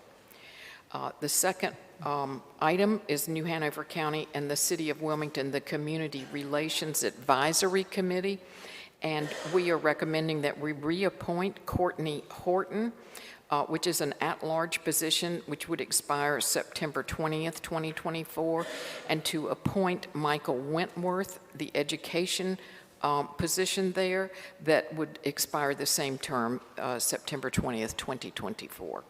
And lastly, we have the Wilmington Tree Commission, and we're asking that you would appoint Thomas Boland for a term that would expire June 18th, 2023. And with that, I'll make a motion and ask for the council's support. We have a motion to approve by Mayor Pro Tem Haynes, second by Councilmember O'Grady. Discussion. All in favor of that motion, please indicate by saying aye. Aye. Any opposed? That item passes unanimously. This concludes the regular agenda of the City Council. Are there any items to be brought forward by our city attorney? No items. Our city manager? No, sir. Madam Clerk? Yes. Today, as you know, Charlie and I serve on the CFPUA board, and today CFPUA began its ASSIST program using funds from the city and the county, and they have established a process to help people who can't pay their water bills or have been unable to pay their water bills during the pandemic. So, folks at home, if you're late on your water bill, if you're behind, call CFPUA. Work out a payment plan, and there may be money available to you to assist in paying off your past due bills. So please call. Applications are being filled out. They started today, and there's already a good response. Thank you. Mr. Barnett? Sure. Just basically remind our citizens to continue to stay safe. You notice that during the council meeting, all of us wore masks and we kept them on. Please wear your mask, wash your hands, practice social distancing. I'm actually going to be participating in a funeral tomorrow of a young lady who's 33 years old. And people are just dying, okay? So if you haven't been vaccinated, I encourage you to get vaccinated. But also protect yourselves and protect those that you love. Thank you. Thank you. Mayor Pro Tem? Well, just to follow up on that, Clifford and I seem to be always on the same wavelength there. But today, I was told repeatedly by someone on an elevator that you only have to wear a mask in a public building, and you don't have to wear a mask in your house, but you do have to wear a mask in any building where there is common space. So it's for all buildings, and that's the ordinance. I went back and looked it up on the county website, and you are to wear a mask in a building in the county of New Hanover. So it doesn't matter what somebody tries to bully you into believing. Look it up. Look it up at the county website's nhcgov.com, and it's the first thing right there at the top of the website. So if you don't believe it, I hope you'll look it up, and it's for your sake. We don't want to lose another person. We want people to stay well, as Clifford said, and I won't repeat all of that, but you do need to wear a mask, and it's no fun. None of us like it, but it's really the best thing to do. So I hope everybody stays well. Okay. Councilmember Rappaport? No, sir. Councilmember Anderson? Councilmember Spears? Yes, sir. Vaccination rates for New Hanover County are at 58%. We need 80% to be fully vaccinated to reach herd immunity. Vaccination rates by race and ethnicity are as follows: white 53%, black 40%, Hispanic 48%, Asian 64%, American Indian 58%. Vaccination rates by age: 12 to 17-year-olds 15%, 18 to 24-year-olds 35%, 25 to 49-year-olds 50%, and 50 and above 99%. Thank you. Fantastic. Before we close this evening, I just wanted to recognize that this is Hispanic Heritage Month in this country, and we are celebrating the histories, cultures, contributions of American citizens whose ancestors came from Spain, Mexico, the Caribbean, Central and South America. Excuse me. And this observation, believe it or not, began in 1968 by President Lyndon Johnson, and then President Reagan expanded it to a 30-day recognition, which takes it from September the 15th to the October the 15th. So I want to recognize all the Hispanic Americans that have contributed so greatly to this great country. With that, thank you for taking an interest in your government. We stand adjourned.